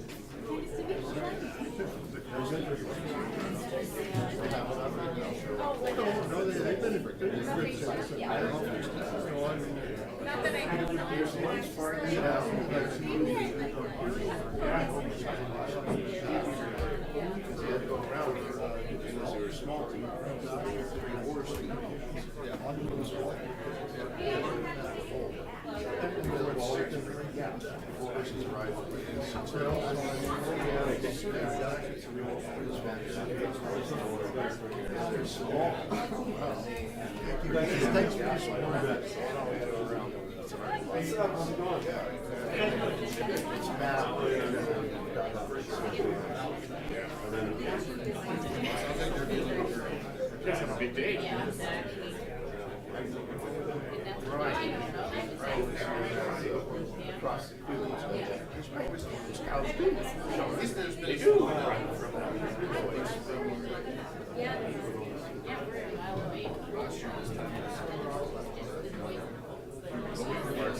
Well, it certainly looks interesting.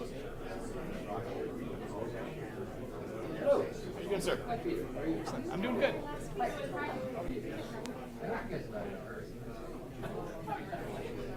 You guys are the biggest thing for us today.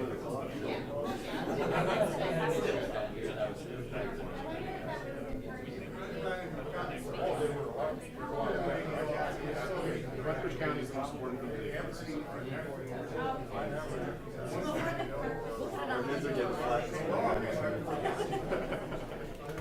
Well, the pay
the meeting back to order at 11:33.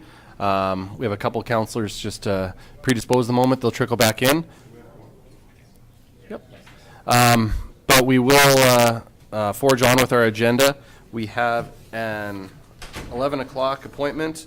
Obviously, the public hearing superseded that, so we thank Peter and Kim for your patience this morning, but we will move on to our delegations G1, the Link Pathway Project. Whenever you're ready, Peter, come forward. Oh, sorry. Mr. Chairman, if possible, if you're Yes. accepting to it, I would maybe just... Absolutely. Why don't we let Larry go ahead then? Thank you. Is that all right? Thank you.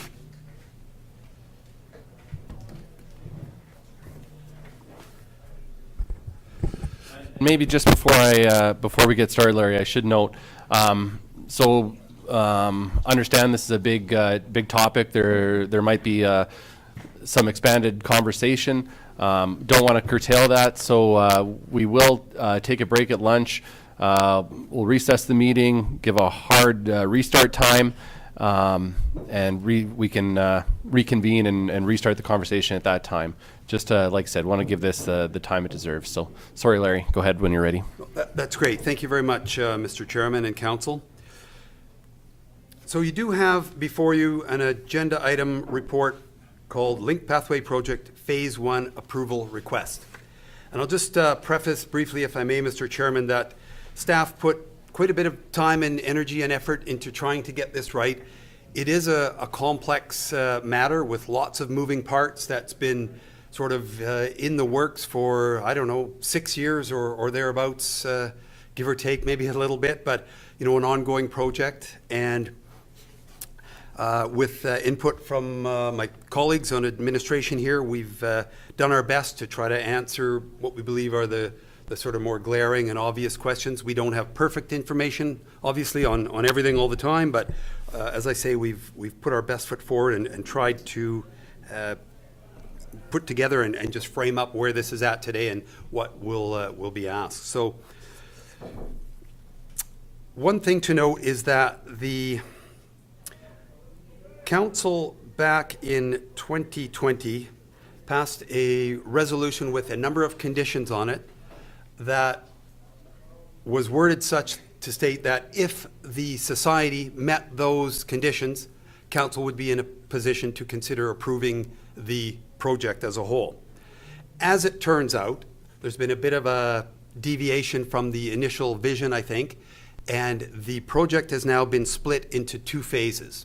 So rather than trying to bite off the whole piece and link and create the pathway immediately all the way from Coaldale to the city of Lethbridge, the proposal is that it be done in 2 phases. That is to link to the southwest corner of the town of Coaldale and move out about 3.5 kilometers through Lethbridge County till just before Highway 512, and then have a roundabout, a turnabout there. So it would be an out and back path, phase 1. The remainder, phase 2, would be the underpass and connecting the rest of it in a westward direction to the city of Lethbridge. So today, the request and the recommendation is that Council approve phase 1. And I'll just go again briefly a little bit through the report here. I don't want to go into too much detail. And as noted, we do have a delegation here representing the Link Pathway Society who are probably in a better position to maybe answer some more specific and detailed questions that Council may have. Our 2 recommendations are that the September 17th, 2020 Council resolution regarding the Link Pathway be amended, and we've attached that. It's fairly lengthy, as I noted, Mr. Chairman. We've attached that as an appendix, and essentially what it does is, again, rather than looking at the project as a whole, right from town of Coaldale to the city of Lethbridge, it breaks it into 2 phases. So we've kind of tried to bite off a piece that says if Council chooses to amend that resolution today, it would be in a position to consider approval of phase 1 and then leave phase 2 for future efforts on the part of the society to meet the conditions that Council originally laid down in September 2020. We believe that the society, again, has fulfilled those conditions that would allow Council to consider approval of phase 1 of the project. I think I've kind of ad-libbed here and covered a fair bit of this. Again, it's proposed to be an out and back for the time being for phase one, to allow it to get going, to see some real action on the ground. Again, I think, broadly the community has known about this for, again, 6 or more years perhaps, give or take. And from that perspective, it would be, positive to see some actual work and dirt in the ground being moved. We do as well have today a draft memorandum of understanding between the county, the St. Mary River Irrigation District, and the Link Pathway Society. And again, that focuses on phase one. Down the line, if phase two were to, move forward, we would look at doing yet another MOU, or at least amending that one to include phase two, but it's intended to apply to phase one of the project strictly at this time. We consulted with RMA Insurance, the county's insurer, as well as with legal counsel to be certain that the county has wording in the MOU, and all parties really, that protects everyone to the fullest possible and feasible. So we don't, I know that liability issue always comes up when it comes to pathways. As well, attached to the report, there are some there is some information from RMA Insurance that I think answers some of the questions that may arise as well. So with respect to alternatives, pros and cons, option one, again, we're looking to approve the amendments to the September 17th, 2020 Council resolution regarding the Link Pathway so that it recognizes and supports in principle the project being separated into those two phases. The benefits of that, again, it might allow phase one to commence and actually get some momentum, true momentum behind the project. Shows that the county is committed to supporting its relationships pillar from the strategic plan. Definitely it's a relationship type of project. There's no doubt about that. And again, just finally bring the pathway to at least partial fruition after planning for it began quite a number of years ago, and it'll help to give the project some momentum. Drawbacks, obviously it'll eventually require the county to expend some resources for pathway maintenance, kind of regular summer maintenance with cutting grass and that sort of thing. And then perhaps eventually, if there are cracks in the pathway or that sort of thing, some more kind of structural maintenance would have to occur as well. It has the potential, of course, with just phase one, to remain an out and back pathway connected to the town of Coaldale should, for any reason, I don't mean to sound negative, but just, looking forward, phase two, if it were to never go ahead, there would be an out and back pathway, and, maybe that's all it would be for, who knows, 5, 10, 20, 30 years. Hopefully if phase one proceeds, that wouldn't be the case, and in a reasonably near future, phase two could proceed as well. But that is just something maybe for council to consider as well. Option two that we've presented is to refuse to approve phase one of the project and wait until requirements for both phases have been met. And that was the original motion, a resolution adopted by council back in 2020.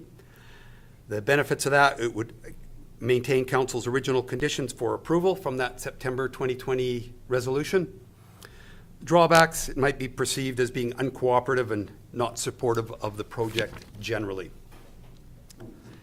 With respect to maintenance, I think later down the line, if there are questions, our infrastructure manager and director of operations, is that your title, Jeremy? Yes.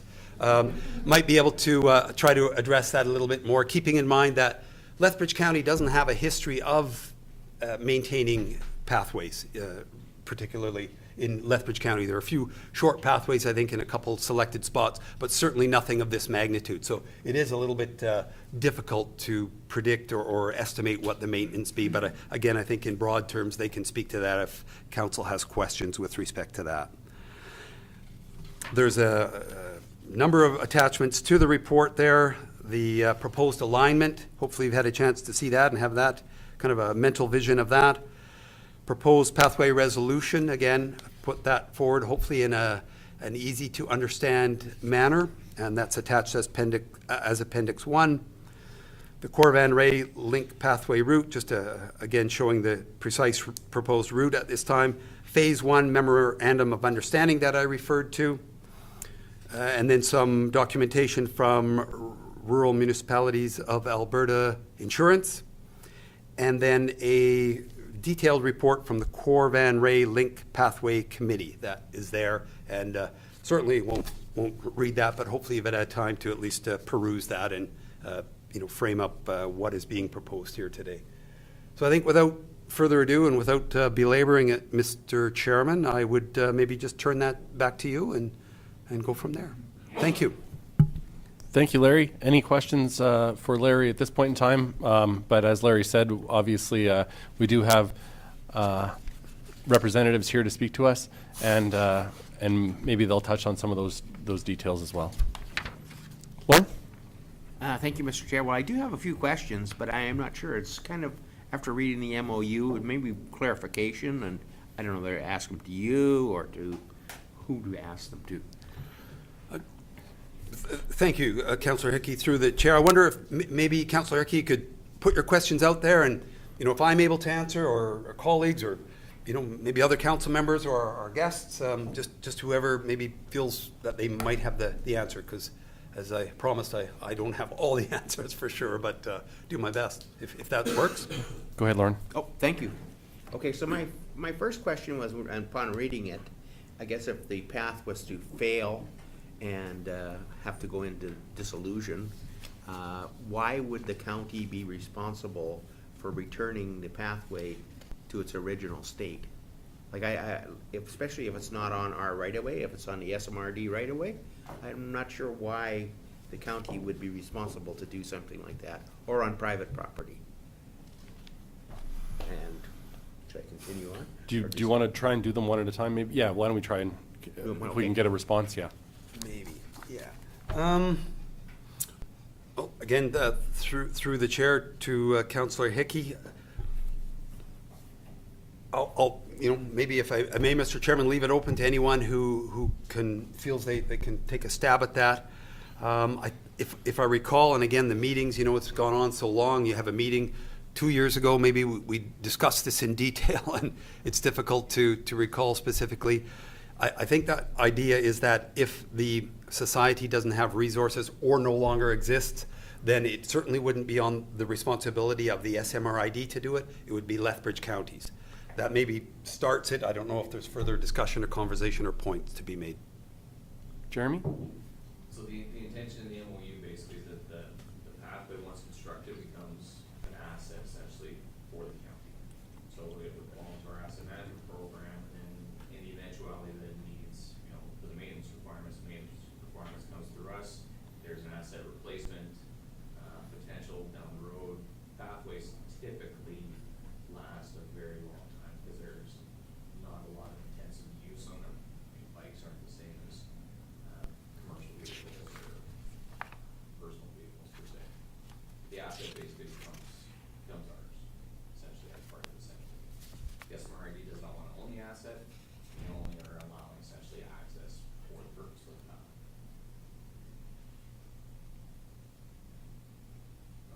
Clause? We are accepting ownership. Clause? So, yes, this is the one issue that, that Lauren brought up that I wanted to bring up too. That is, whenever we start a project, I have never seen that we start a project off with, if it fails, we have to take it down. We go ahead with the project in a positive way, and that project is there to stay. And so I kind of find this a little overdone to state that if the project would fail, that we'd have to go back to the original state, because I don't know of any other project that we handle that way. Thanks, Claus. Lauren? Thank you again, Mr. Chair. And just after reading again and this is more a clarity question, is this a year-round pathway or just a seasonal one? Mr. Chairman, if I may, I can say that it is not intended to be a year-round pathway, but I wonder if Mr. Casurella might be willing or able to speak to that a bit. I know you meet with your, the board and the people who established the society and so on. Yeah, we discussed this with the men just a few days ago. It came up in the course of discussion. And frankly, the committee doesn't really have a position on this because we wouldn't be the ones being able to provide maintenance to it. And so that would be Lethbridge County's determination. It's hard to see and it's very unreasonable to expect the county to provide snow removal year-round to a pathway that is 15 kilometers long. I think that the solution would be that a seasonal sign goes up and that just basically says this pathway is not maintained during the winter. Put it at appropriate points along it. Anything you'd like to add to that, Jeremy? This completely depends on what level of service council wants to set for the pathway as it essentially develops. I mean, it can be a 365-day-a-year pathway, or it can be limited to essentially seasonal. I mean, the one thing with Lethbridge in general is it is fairly warm, so the pathway would probably be able to be utilized 9 months out of the year. But there is always that question of, would we do snow removal on this? That completely depends on council's decision on what kind of level of service they want to set for that pathway. Thank you. Lauren? And this is kind of not related to the MOU, but there's no fund basically being established other than by the county for maintenance and ongoing upkeep of said path. Would it be feasible to look like what they do in Ontario, have a fee to use the pathway? Like, in Ontario, you pay X number of dollars a year to run in a pathway system, or to use the pathway system. Is that something that you could look at? Then it's fair to everybody. Claus?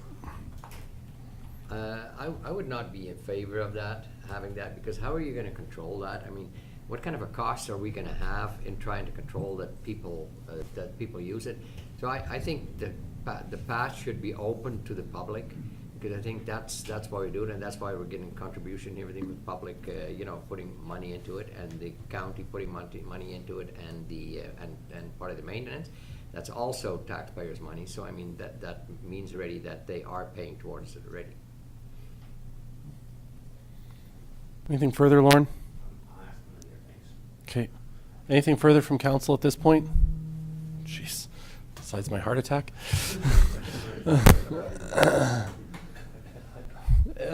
Sorry, anything further from council at this point? Larry, anything further? No, thank you, Mr. Chairman. Peter, Kim, is there anything that you'd like to add at this point in time? Not unless you have any questions you'd like us to speak to, sir, or to expand on the update. Mark? Sorry, just a quick question. First, a comment. It is good to see all the support. I know regionally we've been trying to work things together, and so all these different groups are starting to slowly pull together, so I think it's an opportunity for us to get on board with that again. So if the long-term down the road, the whole pathway's been approved, it's in place, does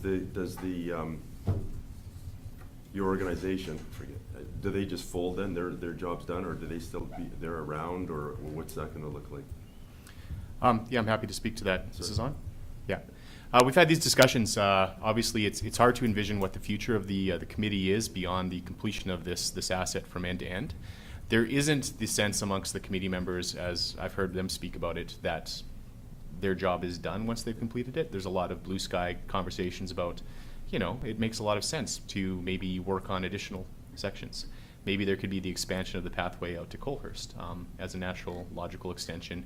Some people even thought about how great it would be to have a pathway that goes all the way out to Park Lake, connecting together various tourism assets within the region by bike pathways. That's a long way down the road.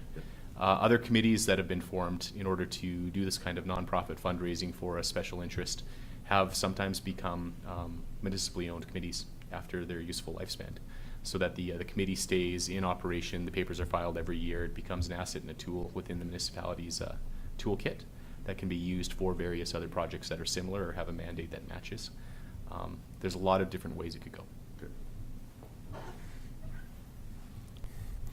Yeah, anything further from council at this time? As Larry stated, there are two recommendations before us. The first would be that the September 17th, 2022 council resolution regarding the link pathway be amended to read as follows, with Appendix 1 attached below. And the second recommendation would be that Lethbridge County Council approves a memorandum of understanding between the St. Mary River Irrigation District, the Link Pathway Society, and further that Lethbridge County hereby authorizes the construction of Phase 1 of the Link Pathway. Those are the recommendations before us. Eric? Thank you, Mr. Chair. I maybe didn't give the article enough in-depth reading, but do we know this cost on approving phase one? The cost for construction? Yes. For the pavement itself, it's north of 300,000 for the asphalt, based on a quote that we've gotten from Tolestrip. And the grading is being donated to us by Dennis Dirt Works, and the aggregate we haven't priced yet. We're confident, based on estimates that MPE has given us, that we have enough resources in hand right now that we could complete phase one with the resources we currently have available. Klaus? Just a question on, because it's going to be called the Corbin Ray Link Pathway.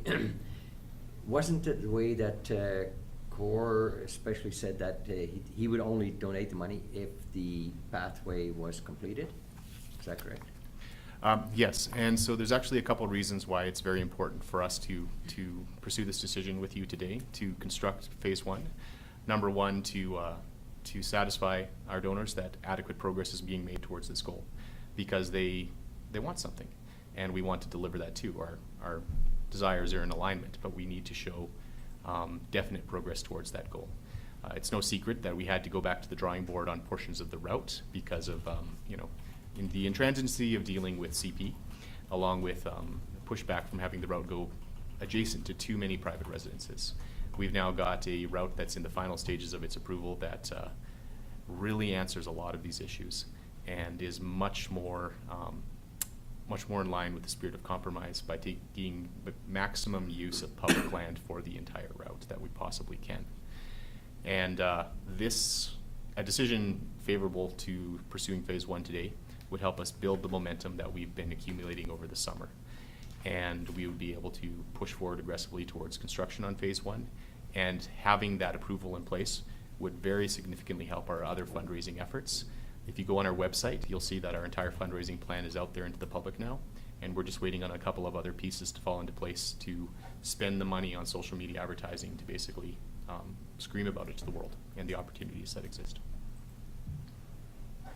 Well, I'm really in favor of this whole project. I've always been in favor of this project because I think it's just tremendous that we get something like that into the county, and I think that the people are going to benefit from it tremendously. And with going with this phase one, is really going to show that we're serious about it, and that we're going to be moving on. And I think the second phase will move on quicker because of this, instead of waiting for everything to get done that route. So with that, I will move the recommendation that the September 17th, 2020 council resolution regarding the link pathway be amended to read as follows. That the Lethbridge Council, pardon me? Two motions preferential here, Larry?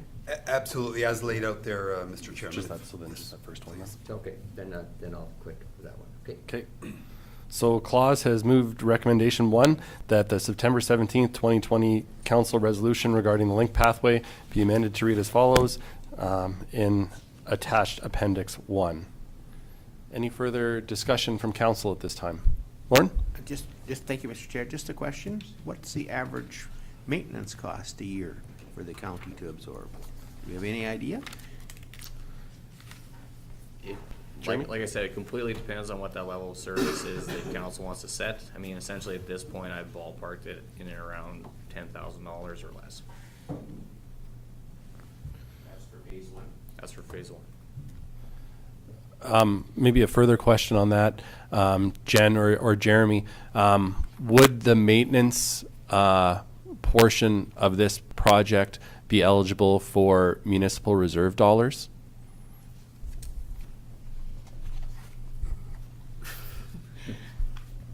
I'm trying to answer this. So Sorry, I put you on council the has spot. the authority to spend the municipal reserve dollars on, as allowed within the Municipal Government Act, but I believe generally speaking, I'd have to look it up. Larry probably has the MGA there. I'm not sure if it includes maintenance or just kind of the capital portion, but we'll see what the MGA says. Now with eyes on me, I'll never find it, will I? I think I have it flagged here. Len? Yeah, I'm sorry. If you have something in the meantime, go ahead. Yeah, I was just gonna make a point that if it's at $10,000 in the large scheme of things with our budget, it is really, you know, a drop in a very large bucket. Mr. Chairman, if you'd like the wording then from the Municipal Government Act regarding municipal reserve and use of those funds, it does say in section 671, municipal reserve may be used by a municipality or school board or by them jointly only for any or all of the following purposes: a public park, a public recreation area, school board purposes, or to separate areas of land that are used for different purposes. Doesn't go into any other detail with respect to capital versus operations, and I think it, based on that wording, leaves it somewhat open. Okay. I apologize. I know we always have that discussion at budget time, so just wanted to throw that out there. Jen? Just to add to that, and just to keep in mind for council, based on the current budget, a good portion of those municipal reserve funds are being put towards the recreation funding, and they aren't guaranteed funds. Obviously. It's by development as well, so Yep. just something to keep in mind. Thank you. Yep. Claus? Well, I'm just gonna just comment that this would probably fall under the recreation part of it, and it looks like the access that we can go ahead with that. Lauren? Thank you, Mr. Chair. So by passing phase 1, that doesn't link us to automatically pass phase 2, is that correct? Because I still have a lot of residents there who are opposed in that section. Thank you. Could you Yep, provide phase some? Sure, I clarity think there, I Larry? can address that, Mr. Chairman. Thank you. Through you to Councillor Hickey. Yes, Councillor Hickey and everyone, really, that attached resolution, you remember it did have about 6 or 7 resolved clauses. So we've gone through it carefully and reworded it so that it applies to phase 1 and leaves phase 2 open without absolute commitment. The way it's worded, council is not committing to phase 2 today, should they approve the amendments to the resolution as it's being presented to you today.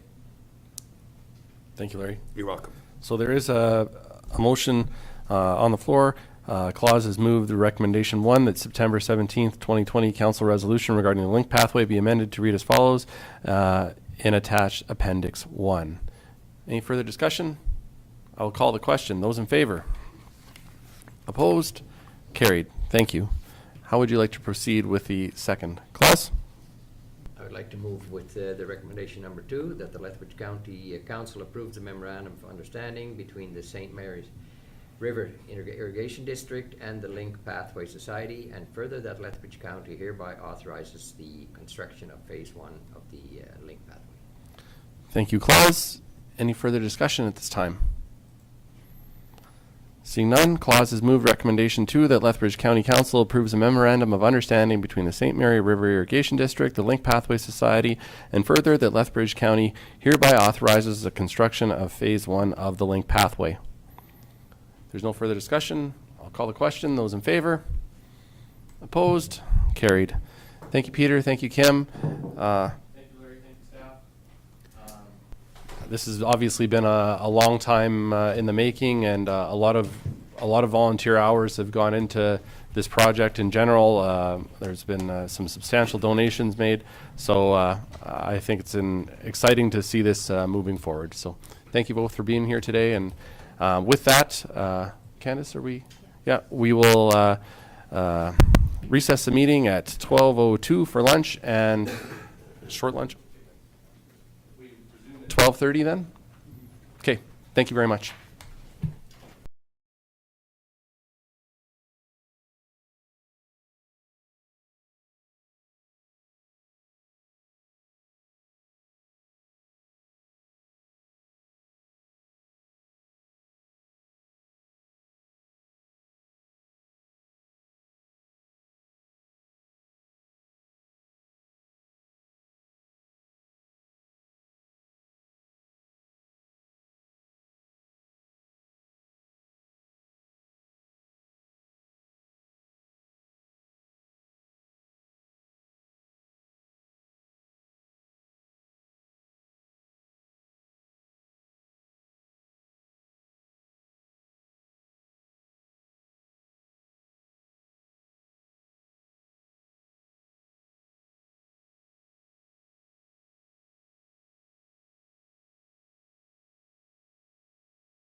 Good afternoon, everyone. We'll call the meeting back to order at 12:31, and we will continue down our agenda. We are at F1.4, Fire Service Response Fees Waiver Request. Larry, Byron, good afternoon. Good afternoon, Mr. Chairman. Thank you. Hello again, everyone. So before you is a fire service response fees waiver request report. Just to summarize, on July 15th this summer, the Picture Butte and Colehurst Fire Departments responded to a fire at a residence in Shaughnessy, and the property owner is requesting that the $3,508 invoice be waived. That was the invoice we sent to the property owner to cover the costs of the response, or most of the costs. Our recommendation today, Mr. Chairman and Council, is that this request be denied, and I'll explain a little bit as to the rationale behind that. Having discussed and reviewed the request and the response with our fire services manager, who actually attended that particular fire that happened to be in the middle of the night, we found, and he found, there's absolutely nothing that we can see and no evidence to suggest that this fire response was in any way anything exceptional, unusual, out of order, out of routine. It was a, let's call it, fairly standard fire response. There was an emergency, there was smoke in a house, unknown source, 911 was called, they had to respond. They provided the service as they're expected to do. With respect to previous council direction and policy, requests to waive or reduce fire service response fees are submitted to council from time to time, and of course each request has to be decided on its own unique merits. Council does have the authority to waive that fee, but at the administration level, we certainly don't go down that road at all. Ultimately, it was found that there was a fire at a hot water tank in the residence due to an electrical malfunction. The residence apparently is a rented residence, so owned, so it's the landlord who's written us the letter, written council the letter, which is attached, and hopefully you've had time to review. You know, obviously, I think fairly straightforward, Mr. Chairman. There are, as we see it, two primary options for council to consider today. One is simply to deny the request to waive the $3,500 fire service response costs as per the invoice. The benefits of that would be that it would uphold the county's bylaws, which are based on the principle that the parties responsible for fire costs pay such costs, save very unusual or exceptional circumstances, which again, in this case, there doesn't appear to be any. The drawback to that is that the applicant, of course, will remain responsible for about 91%, so 9/10 really, of the total response cost for the incident that happened on the property. Why it is 90% is because, if you recall, in the fire services bylaw, when there is a fire response to a residence, the travel time from the hall to the residence is absorbed by Lethbridge County, and the return time as well. So it's just the time on scene. So the resident is not actually receiving an invoice for 100% of the costs, but a high percentage of it, again, 91% in this case. Option number two simply is to waive or even perhaps reduce the fire response cost. That would satisfy the request, obviously, of the applicant. That's what is being requested here. Our identified drawback is that it may create the perception that the county will routinely waive fire response invoice fees. And to note as well, the county has fire agreements with 5 urban fire departments, and regardless of whether we collect fees or not for those, we are responsible for paying the costs of the response to those contracted agencies. I think I've touched on the financial impact there. Essentially, the invoice is $3,508. The actual cost is just over $3,800. So there's a difference of $325. That is kind of represents the travel time to and from the response. So as well, to the report, we have attached the recovery of costs, section 23 of the fire bylaw that Lethbridge County has, and part of the service and fees charges, or pardon me, schedule of fees bylaw that talks about extraordinary events, and council could consider waiving the fees. Again, We've identified nothing in that regard, and then copies of the invoice and some description of the actual response is attached as well, Mr. Chairman. And with that, I would turn it back to you. Thank you. Thank you, Larry. Any questions from council? Morris, then Lauren. Yeah, thank you, Mr. Chairman. Who made, the residents made the call, the 911 call? That's correct. Well, if they did, it's pretty obvious, yeah. Thank you. Thank you, Mr. Chair. So just reading the notes, they said there was no smoke present, or woke up with smoke full of house. Crew said there was little smoke presenting and no sign of fire. So why were all the units sent then? Like, that seems to be what most of the cost is. Like, If I may, through Please, Councilor Byron. Campbell. When we set up our response plans for our agencies, they all come in as a certain call level. So it came in as a echo level structure fire. So we have set up with dispatch where, because of the level of the call that came in, this amount of apparatus get deployed to that, just in case it truly is that. Once on scene, between myself or the departments that are on there, decide to send units back that are no longer used. And if you look at the overall time of this call for, having to find the fire and everything, it's actually quite short. So units were sent home as soon as possible. Eric? Thank you, Mr. Chair. Also, a question for Byron. So we have 3/4 hour, 45 minutes for a good number of the units. The county pays travel to and away. And so it took 45 minutes to decide that this hot water tank is not going to burn up. Is that correct? Just to clarify too, if I may, Councilor Campbell, we do still bill for back. The bylaw still states, it's just we agreed in the bylaw not to it. We do bill for returning to station because sometimes there's a lot of cleanup costs and everything on units. Some of it will be, confirming, finding the fire, that's what it is. If it would have happened to be in a wall or somewhere that they're looking at, we may have still needed the resources, so it took that long to determine that the resources were not needed. It's all kind of situational basis. Thank you. Anything further? Klaus? Yeah, thank you, Mr. Chair. I still have, always have a question about, and I don't want to put you in the hot seat, but it's having the two engines or the two different fire departments go there. Could there be a better way that we can regulate that would not have to happen in the future? Because I just find it overkill. If I may, through Councilor Campbell. We have to set up a general guideline. If the call comes in and the dispatcher's coded in a certain way, we're prepped for that type of call. So if it would have just came in as a smoke showing call, not that many resources would have been deployed. But because it was called in as a potential structure fire, we deploy in that sense. We have no way of knowing till we get there. So as a structure fire through NFPA and standards and all that, what was sent was sufficient. John? Thank you, Mr. Chair. I think it's, it's always kind of a fine line, but I think it's prudent to send as much equipment as necessary as what you believe is going to be necessary at the front.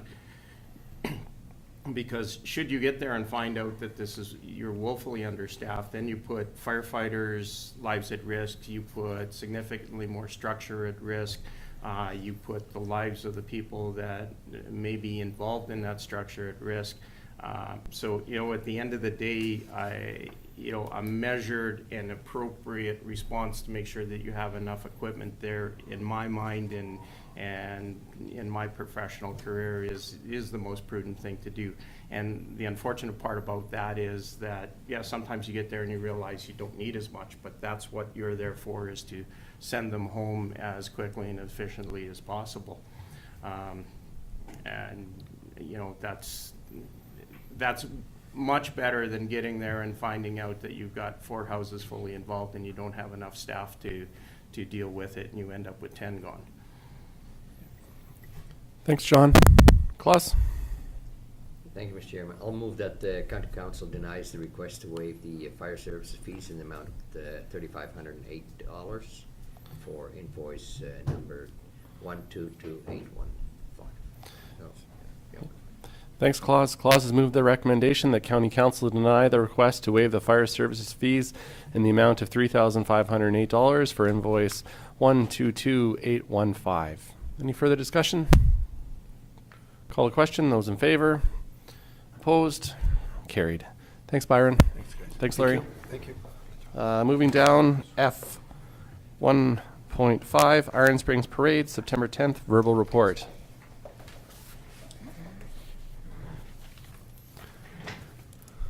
Good afternoon, Maddie. Good afternoon, Council. So I'm here to present just a verbal report on the Iron Springs Parade. Council has been formally invited to the Iron Springs Parade on Saturday, September 10th, beginning at 4 p.m.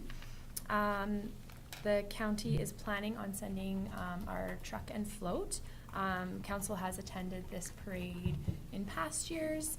There's also a barbecue following the parade that council is also invited to. Yeah, that's about it.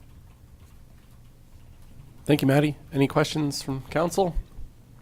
I would assume, Candace, you'd send an invite out to the group? Awesome. Thanks, Maddie. Thank you. I don't think we don't need anything, eh? Thanks, Maddie. I don't think we have in past, Okay. as far as I recall. Okay. Okay, we can continue moving down then. F2, Corporate Services, F2.1, the Quarterly Financial Report, May to July 2022. Afternoon, Jen. Afternoon. Thank you, Mr. Chairman. So this financial report in front of you obviously is for the period of May to July 2022. In this report, I did include some additional information for council that I thought might be of interest with the budget coming up in the last quarter of the year here, just with regards to inflation and investment market update. I know we had Wood Gundy, representatives from Wood Gundy come and speak not that long ago, but I also reached out to them again just to include some additional information as there have been some fluctuation in the market. So I thought it would be beneficial just for information for council's purposes. I won't go through it in too much detail, but I did just want to address that. So I will just dig in. If we want to look at the dashboard, I just have a couple of updates. When we finalized the report, or when I had to have it in for council, we had some July payments that, because it was a long weekend and just with the due dates, there was kind of a carryover. So those have since been processed. So if you're looking at the taxes levy and collection rates, it does look a little bit low as of the date this report was issued. But at the end of the day, after everything was processed and we did receive the federal grant in lieu payment, our collections are actually upwards of 92.8%. So we have been relatively consistent with having collections of our taxes in the mid-90s, so I'm happy to see that trend is continuing. Also, it's not on this dashboard, but I will mention that the business tax as well, it's at 97% collection, and there are a couple adjustments coming up in the next item report for council's review and consideration, but I just wanted to highlight those couple items that, just some updates since the report was issued. Everything else, though, as of July 31st, stays the same. If we want to just look at, I'll just refer to page 2 myself, but it kind of, if council's looking at page 3, which is sort of just a nice clean summary of what we're looking at. So at this time, the projection estimates are based on operational activities to date and any factors that are known at this time to impact the overall budget. As with past practice, the projections remain somewhat conservative. However, best estimates are always used for both our revenues and expenses. The financial summary projects a surplus of just over $351,000 at this time, which is consistent with what was reported in the last quarter. The departments with the most notable surplus portions are emergency services, utilities, community services being the economic development portion, and ag services. A deficit has been noted for fleet services due to some inflation increases that are affecting our fuel supplies, parts, and shipping costs. An emergency services department surplus, some of it is due to the fire response revenues, as council's aware that the new bylaw was just put in place this past year. we're doing our best to estimate what those revenues would look like, and of course it always varies on the number of calls that are received within a year. Community services surplus is due to some transitions, as mentioned, that took place with economic development, and the planning department surplus is just estimated based on the current revenues received to date from development and permit fees. So overall, with the second quarter wrapping up, the majority of the department budgets are expected to be in line with their budgets. However, the last, this doesn't include August. There's also items like utilities. Those revenues are always a month behind just because of when bill processing happens and a few things like that. So I always like the third quarter, I think, is our clearest view of what's coming, of course, without knowing the winter months. Also, as mentioned in the last quarterly report, we had taken a bit of an investment interest loss, but we should be seeing a correction with those interest rates as they start to increase and bond performance is improving, and that's where I kind of mentioned I've included a bit of a market report from Wood Gundy there for council's reference. There has been obviously some volatility in that area, but we're hopeful as we move forward. And I also included an inflation rate summary from Statistics Canada, and that is just to sort of give council an idea of what we're looking at. I know council is well aware of what inflation is doing in their own worlds, but it is something that we as administration have been taking a hard look at. Some budget discussions internally amongst management has started. I actually have a couple meetings this week already, and this is something that we're looking pretty hard at. I don't know. I predict that inflation won't stay, but I think it's going to be a little bit before we see it go.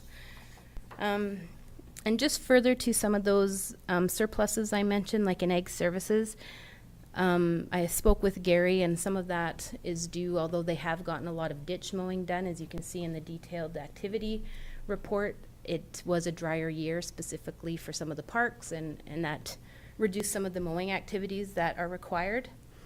I mentioned that in fleet services, that deficit, although that department does kind of fund itself through reserves and rates that they receive, I wanted to show that deficit to council just so you're aware of where that's coming from. In finance and administration, there's a bit of a surplus there, and that's primarily due to just some contracted services that we haven't necessarily required this year. A lot of it is legal. We haven't had as much legal come through, although we are constantly going back and forth to legal on policy reviews and things like that. So, it just depends on what's required from them. And the utility one, that is just some department restructuring. And I imagine we are going to see, once the August bills go out, an increase there in some water sales revenues. Next, I think just on page 4 is another bit of a summary there. It's just a different kind of layout for council, and it more kind of shows the revenue again by, I guess, type or activity, and then the expenses by department again, further broken down. And then I just have a couple charts there reflecting the revenues and expenses. And then as we get into the department operating activity, there wasn't, it's mostly just for council's information as well as the public, because I think it's always positive for the public to see that the budget is being spent. There is some tangible activities here that the budget is going back to. So I did things a little bit different this time, just with the way some of the information was provided to me from the managers and supervisors in the field, specifically with Ag Services and Public Works, where I just put a bit of a chart in there, I think showing the number of miles that have been completed in the quarter and the year to date, which I think I'm going to talk to them about continuing to provide. I think outside of that, just on the page 14, just a little bit of a financial information update. So as mentioned, as the county prepares for the budget season, and all departments are doing a full analysis of their budgets, and managers are considering cost increases related to high inflation rates that we have seen over the past year. As mentioned, we've seen an impact to the fuel, supplies, materials, shipping, transport, and construction costs, which I think we're going to see when we start looking at capital, some increases to costs there from what we estimated in previous years. In addition to that, we have been looking at savings. So I know here specifically in the office, Matthew does a lot of our supply and stationary, and he's been doing a lot of, I'll call it shopping around and price comparisons, and was able to actually find us some really decent rates. We had paper that we were actually found at 50% less than what we were paying through another company. So he's been doing some homework on that as well. And then we're always conscious of opportunities, specifically with our natural gas and electricity with 8760. I think they're a branch of RMA, and locking in rates when we can at lower values, and kind of piggybacking with that banked rate that they can get. So just here is where I've included, oh, and sorry, I should mention too that as well as we move forward into budget deliberations, there will be union negotiations taking place this fall. So that's something else that will have to be included in the upcoming budget, that we just don't know what that's going to look like as of today. So the statement below in the chart, I pulled from Statistics Canada. It was dated as of July 20th, 2022, and I just thought it was a really interesting, quick chart, just kind of to show how things have increased over the past year. This is only 1 year's view here, and you can see some of them are fairly significant. And they quote that the rate of consumer inflation continues to rise, reaching 8.1% year over year in June, following a 7.7% gain in May. The increase was the largest yearly change since January 1983. The acceleration in June was mainly due to higher prices for gasoline. However, price increases remain broad-based, with 7 of 8 major components rising 3 or more %. So I just thought that was a pretty significant statement, and something as local government, when we're looking at budgets and taxation, to sort of always keep in the back of our minds. As far as provincial updates, on page 15, not a lot of changes there from the last report. We haven't gotten any updated information on grant funding or new grant funding sources, so we're always hopeful, and Amelia is always, getting notified of different things, so if something does come up, it will definitely be reported to council. There's a quick little grant summary just based on projects that were approved for 2022 on page 16, and you can just see where we're at with those. And then the last couple pages are just focused on investments. And just as a last comment, if I may, Mr. Chairman, kind of, but not really related to the financial statement, but I thought it was a good update, is I know council's passed a resolution with regards to the Shaughnessy Community Association boiler and providing a loan. I did receive a email from Helen Rubin in July, which some council may already be aware, and she was excited to say that they have just reached their goal for money to be raised for the boiler. They are getting 2 estimates on the installation, which they are waiting on, and it does not look like they're going to have to borrow at this time. So which I think is really great for the community, but being an open-ended resolution should those costs come in, because I imagine they're going to see some price increases as well.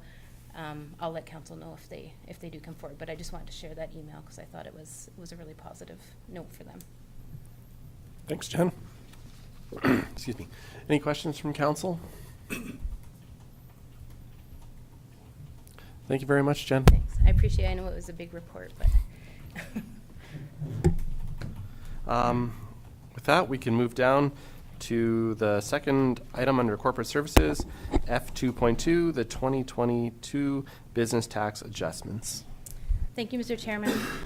So this one, just again with the timing and meetings, is coming a little bit later than usual. I think we try to get this in August, but we do have a couple business tax adjustment requests that have come forward. So they had to be submitted to us by July 31st. That is the deadline. The assessor reviews the 3 requests and has provided a summary which has been included with the report. The total of the adjustments for 2022 to be reduced is $1,772.50, and the overall levy for the 2022 year, just for business tax, was $1,565,558. So I'll just quickly go through. I did include in the background there, I just thought it was interesting to note that since the,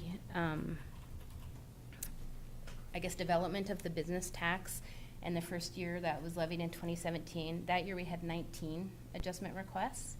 followed by 13, and then years 2019 to 2021, we had 8. And this year, I think we only had the 3.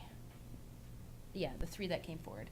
I know Les was waiting or had spoken to a couple that he thought may have sent some in, but they never did complete them by the deadlines, so I'm not sure where those stand, but the 3 that did come forward all fall within the policy guidelines. They're all within the 85% threshold. They have been reviewed and they sign their sworn affidavits. And that adjustment is, in the grand scheme of things, fairly minimal, so based on the overall, but it's $1,772.50. So the recommendation made to council is that they approve the 2022 business tax adjustment request as presented in the total amount of $1,772.50. Thanks, Jen. Any questions from council? Claus? I'll move that county council approve the 2022 business tax adjustment requests as presented in the total amount of $1,772.50. Thank you, Claus. Claus has moved the recommendation. Any further discussion? The recommendation was that County Council approve the 2022 business tax adjustments request as presented in the total amount of $1,772.50. Call the question. Those in favor? Opposed? Carried. Thanks, Jen. Thank you. And moving down to F2.3, tax penalty waiver request. Yes, thank you, Mr. Chairman. So as council is aware, any tax waiver requests have to be brought forward as per the Municipal Government Act. Historically, council has not waived penalties, but the Municipal Government Act does allow them to cancel, reduce, refund, or defer any portion of taxes. In this case, Mr. Williams contacted the County Administration Office on August 2nd. It was inquiring what his tax balance was, as he stated he did not recall receiving his tax and assessment notice in the mail. The tax clerk at that time first verified that the mailing address on file was correct, because due to land titles being so far behind, we have had that be the case, which is not the property owner's fault, is we can't make those changes on title until land title sends them to us. However, upon that question, it was verified that we had the correct mailing address on hand, and the notice was not returned to our office, so we did not have it as a returned item. She then let Mr. Williams know what his outstanding balance was, and that a 5% penalty would be added to his taxes as the payment was now considered to be late or past due. Mr. Williams then requested to speak with myself. I reiterated the information and explained to him what the tax penalty bylaw is, and if he is requesting a waiver, that it would have to go through, directed through to council, as we don't have the authority to waive late penalties or late payments. So attached is a copy of Mr. Williams' request to council. We did go through on the phone, as he mentions in the letter. He said he did look online for payments, couldn't find it. I walked him through the process. He's more clear now on how to access that. I also, reminded him of the other options for making payments to the county, be it mail, in person. We have a Dropbox, etc. And just sort of again explain to him what the process is as far as tax payments go, and did say that there were several reminders on social media and in the Sunny South News with regards to the tax notices being mailed and when they were due. So he was fine on the phone. We had a good conversation, but he still wanted to bring forward the request to council. So that is before you. Administration's recommendation at this time is to not waive the tax penalties in the amount of $304.53 as requested for tax roll 37620-404. Thanks, Jen. You have the letter before you, as well as the recommendation from staff. How would you like to proceed? John? I'd like to move that the county council not waive the tax penalty in the amount of $304.53 as requested for the tax roll 37620-404. Thank you, John. John has moved the recommendation the county council not waive tax penalties in the amount of $304.53 as requested for tax roll 37620-404. Any further discussion? I'll call the question. Those in favor? Opposed? Carried. Thanks, Jen. Thank you. And one more, F2.4, the 2023 budget presentation schedule. I'm going to turn that one over to our intern, Excellent. Jeremy Vandermeulen, so he can introduce it and present to council today. Good afternoon. Good afternoon, Mr. Chairman. Today I'm presenting the 2023 budget schedule for council for the 2023-2025 operating budget and the 2023 to 2027 capital budget. So this was created in collaboration with the executive assistant to align with council schedules. The requirement in the Municipal Government Act, section 242(1), is for council to create an operating budget, and in 245 for them to create a capital budget. Alternative schedules can be suggested, and the schedule can also be modified later. Dates are set to allow for adequate time for council to deliberate and to inform residents of budget deliberation timeline. So the recommendation is that council approve the 2023 budget presentation schedule as presented. Thank you, Jeremy. Thank you. Any discussion or questions from council? How would you like to proceed? Claus? I'll move that the county council approve the 2023 budget presentation schedule as presented. Thank you, Claus. Claus has moved the recommendation that County Council approve the 2023 budget presentation schedule as presented. I'll call the question. Those in favor? Opposed? Carried. Thanks, Jeremy. Thank you.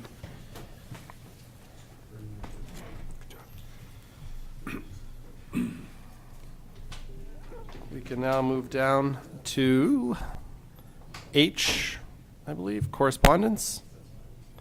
Before you, in your agenda packages, you have 4 separate items of correspondence.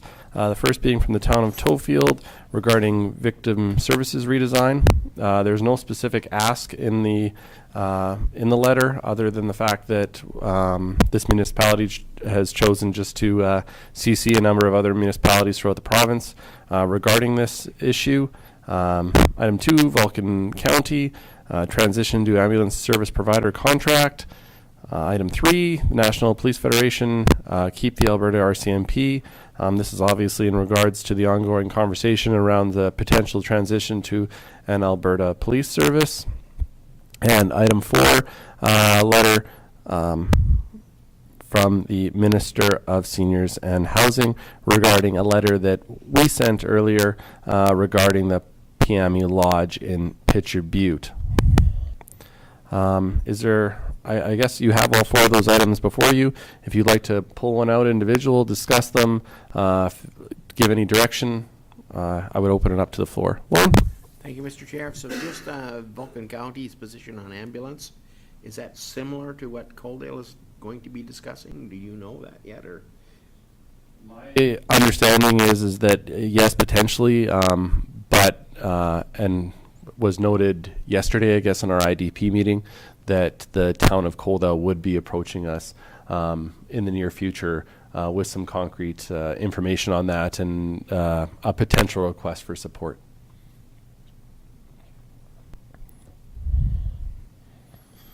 Any other items? Claus? Yeah, the last one there, the letter that we had from the Minister of Senior and Housing.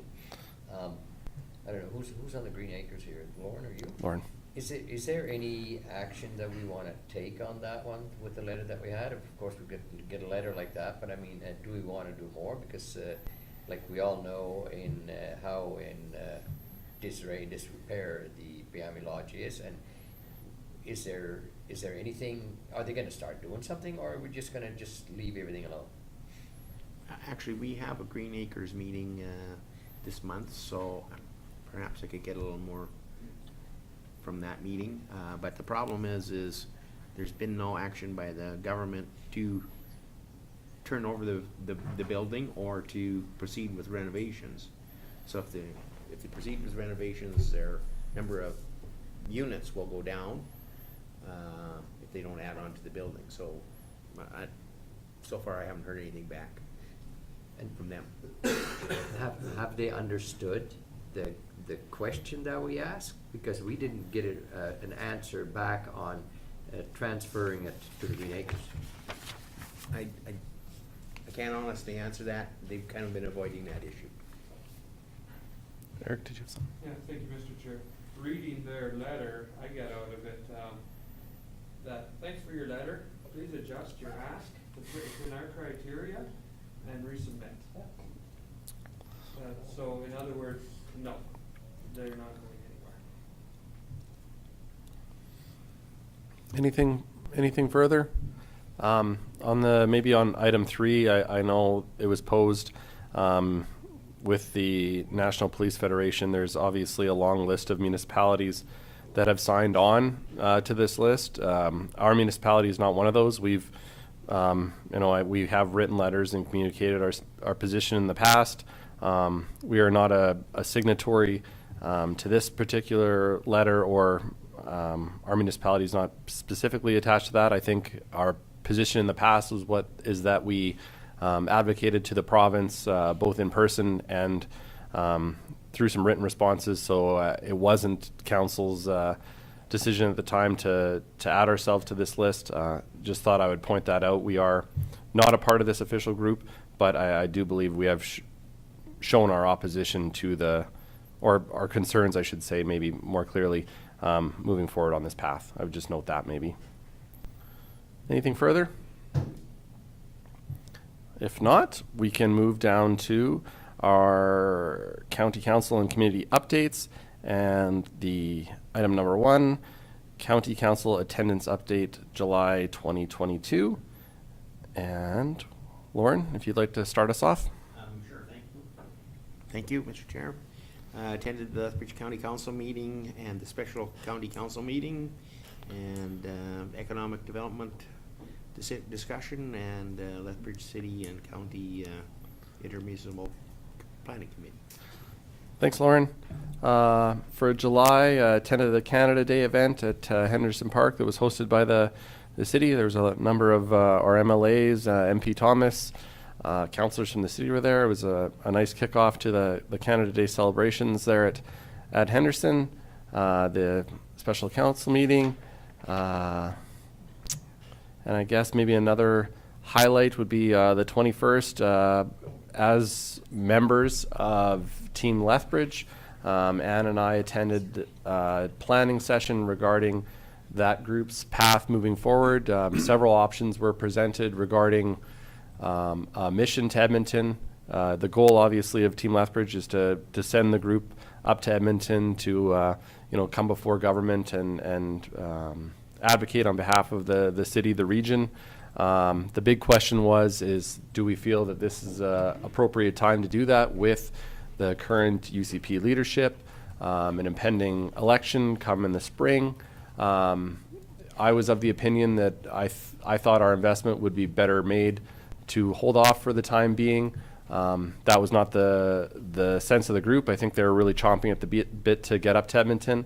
So plans are underway for a Team Lethbridge mission in November, tentatively the week after RMA, but we are meeting towards the end of this month to start finalizing and firming up some of those details.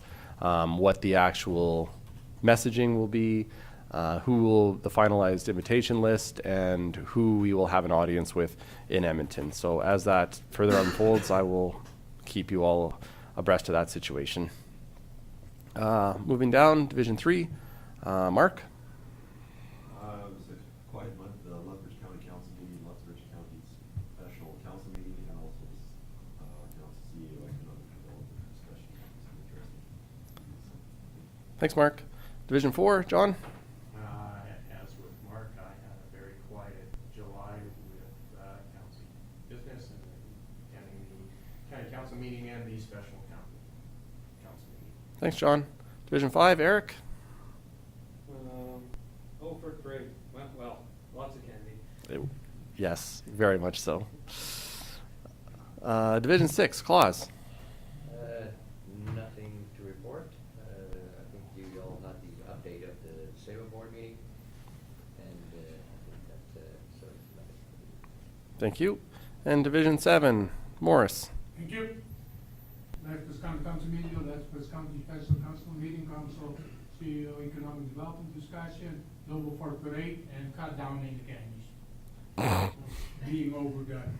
First, I don't mind throwing a few, but when half a dozen hands throw to the same people, that's just being silly. Thank you. Thank you, Morris. And on that note, I want to extend a big thank you to the staff that makes itself available on those weekends to drive the parade, to help us prep the float.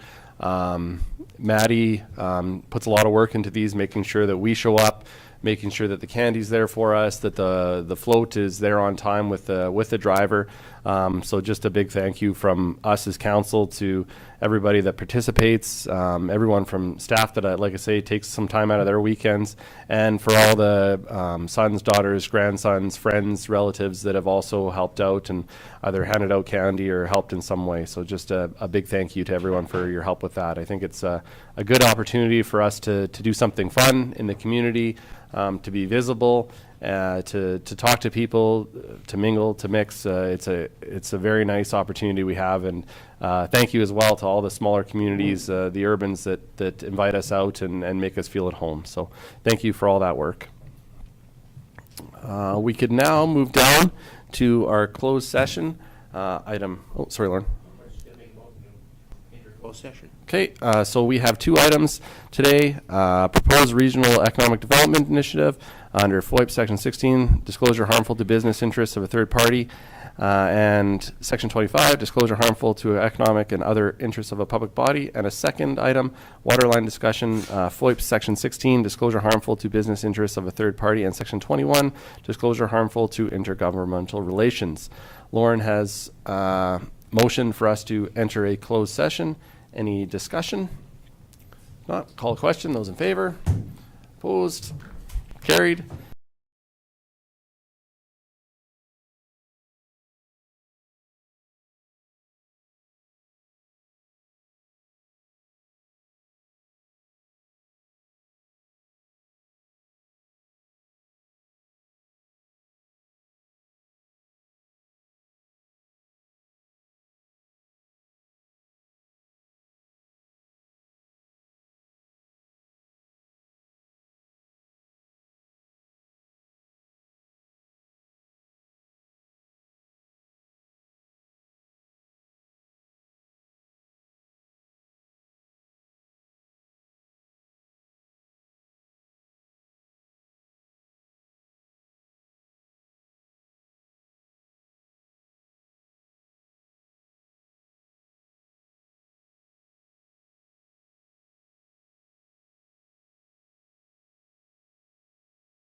Opposed? Carried. Okay. And you say when, Candace? Yeah. We will resume the public portion of this meeting at 2:35.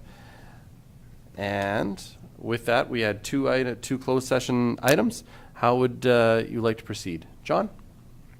Thank you, Mr. Chair. I'd like to move that the letter reviewed during the September 1st closed meeting regarding the water line be sent under the Reeves signature to Lethbridge City Council. Thank you, John.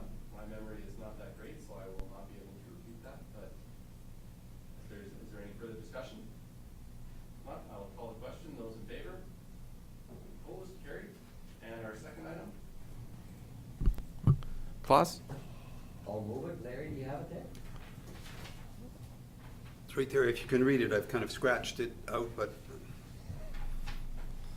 Okay, this is a motion regarding the solar project proposal, that the Lethbridge County commit financial resources and pursue entering into a partnership with a third party for proposed solar energy project. Thank you, Claus. Any further discussion? I'll call the question. Those in favor? Opposed? Carried. And with that, oh, sorry, Lauren. Do you need a second part, Larry? Or that captured it, or? Didn't you have a first one you laid out? no, I don't think so, Mr. Chairman. We don't need to make a motion to send a letter, right? No, I mean, I think Oh, the okay. commitment Oh, is. for the sorry. Maybe, Um, is that the reference just to a letter? In regards to what Claus just motioned, we need a motion for that letter as well. I mean, I think the direction, the county's committed, how do we do that? Could probably be an administrative task of sending a letter, would be my thought. Okay. Comfortable with that? Mark? Motion to adjourn. So moved. 2:38. Hey, Morris. I hear snoring over there. Well, it's kind of warm. It's like a blanket. Thanks, Devin.